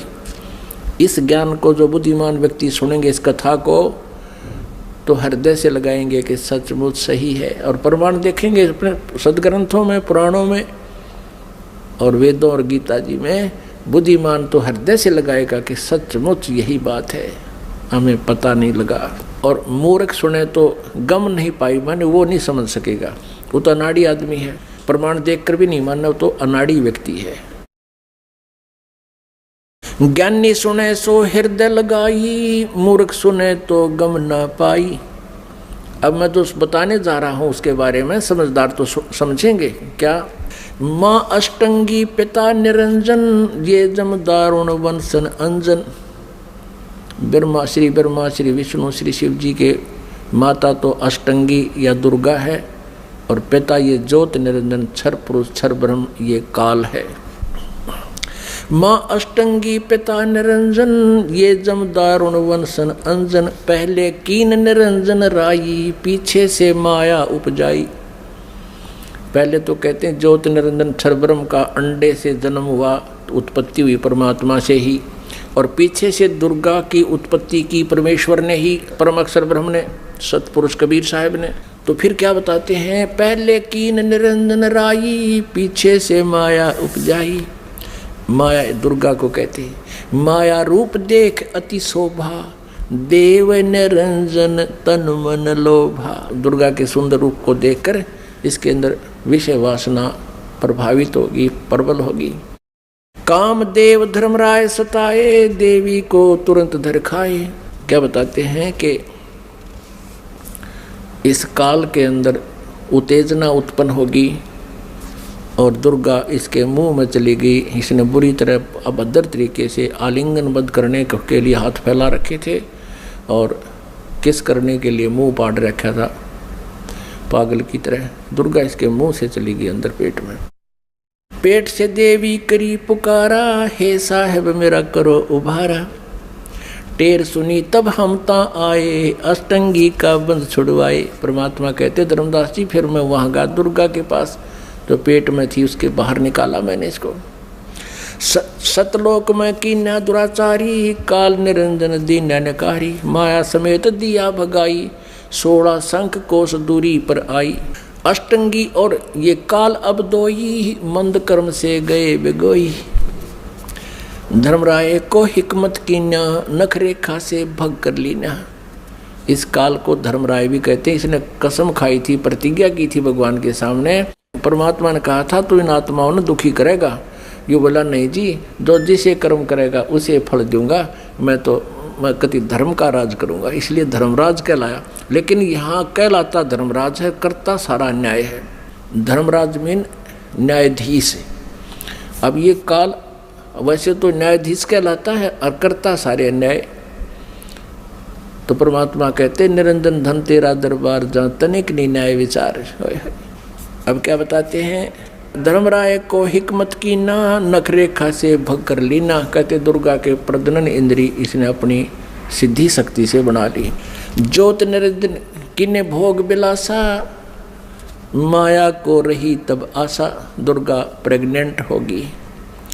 3 पुत्र अष्टंगी जाए, ब्रह्मा विष्णु शिव नाम धराए। ओए होए, ये परमात्मा परमेश्वर ने स्वयं आकर के ये सारा अपने द्वारा रची हुई सृष्टि का सारा ज्ञान बताया, विधान दिया 600 वर्ष पहले। और यही आज हमारे पुराणों में आपके रूबरू कराएंगे, देखना आप हैरान रह जाओगे। 3 पुत्र अष्टंगी जाए, ब्रह्मा विष्णु शिव नाम धराए। 3 पुत्रों का जन्म होया दुर्गा से, इनका ब्रह्मा विष्णु और शिव नाम धरे गए। 3 देव विस्तार चलावे, इनमें यो जग धोखा खावे। ये तीनों देवता इस काल के एक ब्रह्मांड का संचालन कर रहे हैं और इन्हीं को सर्वेश्वर मान कर ये जग धोखा खा रहा है। 3 लोक अपने सुत दीन्या, सुन निरंजन बासालीन्या। 3 लोक, पृथ्वी लोक, स्वर्ग लोक और नीचे पाताल लोक, ये तीनों लोक अपने पुत्रों को देकर ये स्वयं शून्य में, शिखर में, एकांत स्थान पर गुप्त रहता है। गीता जी अध्याय नंबर 7 के श्लोक नंबर 24 और 25 में स्वयं कहता है, श्री कृष्ण में बोल रहा है ये काल प्रवेश करके, कहता है ये मूर्ख समुदाय मुझे मुझ अव्यक्त को व्यक्तिम आपनम मन्यते, मुझे मनुष्य शरीर में आया हुआ मानते हैं, कृष्ण मान रहे हैं, मैं आई एम नॉट कृष्ण। और ये कहता है कि मैं कभी किसी के समक्ष नहीं आता, ये मेरा अनुत्तम यानी घटिया नियम है मेरा। अब जो भगवान, अब जो पिता पुत्रों के भी सामने नहीं आता, उनसे भी छुप के रहता है, तो उसमें कोई दोष है, वो अच्छा नियम नहीं है उसका। इसलिए यह अनुत्तम घटिया अटल नियम लिखा, ये मेरा अटल नियम है, अविनाशी नियम है। और फिर कहता है कि मैं अपनी योग माया से छुपा रहता हूँ। इसे सीधे कहीं पर आकार में है, अव्यक्त है। अव्यक्त का अर्थ निराकार नहीं होता। जैसे बादल छा जाते हैं सूर्य के सामने तो वो हमें दिखाई नहीं देता, उसका कुछ रोशनी अवश्य थोड़ी बहुत महसूस सी होती है फिर भी, लेकिन वो हमें दिखाई नहीं देता। वो बादलों से पार अव्यक्त है, वहाँ पर साकार है। जब दिखाई देते ही वो बादल हटते ही वो साकार है। लेकिन उसको निराकार नहीं कह सकते कि भगवान दिखाई दे जब तो साकार हो जाता, ना दिखाई तो निराकार है, या कोई डेफिनेशन हुई भगवान की। वो साकार ही है पर हमें नहीं दिखता, वो अलग बात है। उसको अव्यक्त कह सकते हैं, जो दिखाई ना देता, हम देख नहीं पा रहे उसको, वो अलग बात है। लेकिन परमात्मा साकार है। निराकार और साकार की परिभाषा अलग अलग होती है। निराकार जो कभी ना दिखाई दे, जिसका कोई आकार नहीं है, और साकार जो सह शरीर है, उसका कोई आकार है, उसको साकार कहते हैं। जिन अज्ञानियों को ज्ञान नहीं, उन्होंने परमात्मा की परिभाषा बदल डाली अपने अज्ञान सोच के आधार पर, तो वो तत्व ज्ञानहीन प्राणी है। ये खुद भी कहता मैं छुपा रहता हूँ, कभी किसी के सामने नहीं आता। यही परमेश्वर की सच्चिदानंद घन ब्रह्म की वाणी बता रही है, कबीर वाणी, कि ये ज्योत निरंजन सुन ठिकाना, यानी ऊपर 21वें ब्रह्मांड के ऊपरले स्थान पर रहता है। और ब्रह्मा विष्णु शिव भेद न जाने, ब्रह्मा विष्णु महेश को भी नहीं पता वो कहाँ है, कौन है, कैसा है। तीन लोक अपने सुत दीना, सोन निरंजन बासालीना। तीन देव सो उसको ध्यावे, निरंजन का वो पार न पावे। ये तीनों देवता समाधि लगाते फिर भी चेष्टा करते हैं, क्योंकि आत्मा नहीं रुक सकती भगवान बिना। कभी कभी ये फिर भी तपस्या करने की चेष्टा करते हैं थोड़ी बहुत वर्षों तक, लेकिन उसका भेद नहीं पाए। और पहले ही उन्होंने ट्राई करके देख लिया, इन्होंने परमात्मा नहीं मिले। इसलिए दुर्गा ने उन्हें बता दिया कि वो निराकार है, तो इन्होंने स्वीकार कर लिया कि वो निराकार है। और इन्होंने भी ट्राई करके देख लिया, नहीं मिला, तो सब ने उसकी डेफिनेशन बदल ली अपनी सोच के आधार से कि परमात्मा निराकार है। क्यों दिखाई नहीं दे रहा उनको? उनकी वे ऑफ वर्शिप परमात्मा देखने वाली नहीं थी। वेदों में जो वर्णन है परमात्मा का, ओम नाम और आदि जो साधन है, ये परमात्मा को पाने के नहीं है। क्योंकि गीता जी अध्याय नंबर 11 के श्लोक नंबर 47 और 48 में ये श्रीमद् भगवद गीता जी का ज्ञान ये काल ही दे रहा है श्री कृष्ण में प्रवेश करके। और ये कहता है कि अर्जुन वास्तविक रूप मेरा ये है, विराट रूप दिखाया, और मेरे दर्शन, मेरी प्राप्ति, मेरा ये रूप है, और इस रूप में मैं कभी किसी को दर्शन नहीं देता, इसने प्रतिज्ञा कर रखी है। और ये कहता है कि अर्जुन तेरे से पहले मेरे इस रूप को जो तूने आज देखा, पहले किसी ने नहीं देखा इस विराट रूप को।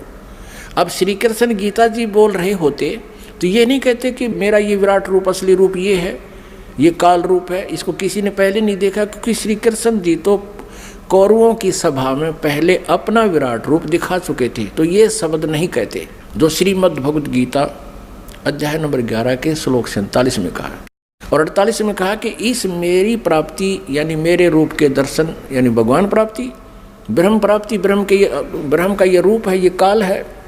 कहता ना वेदों वर्णित विधि से, ना किसी जप से, ना तप से, ना किसी क्रिया से कोई भी प्राप्ति नहीं कर सकता।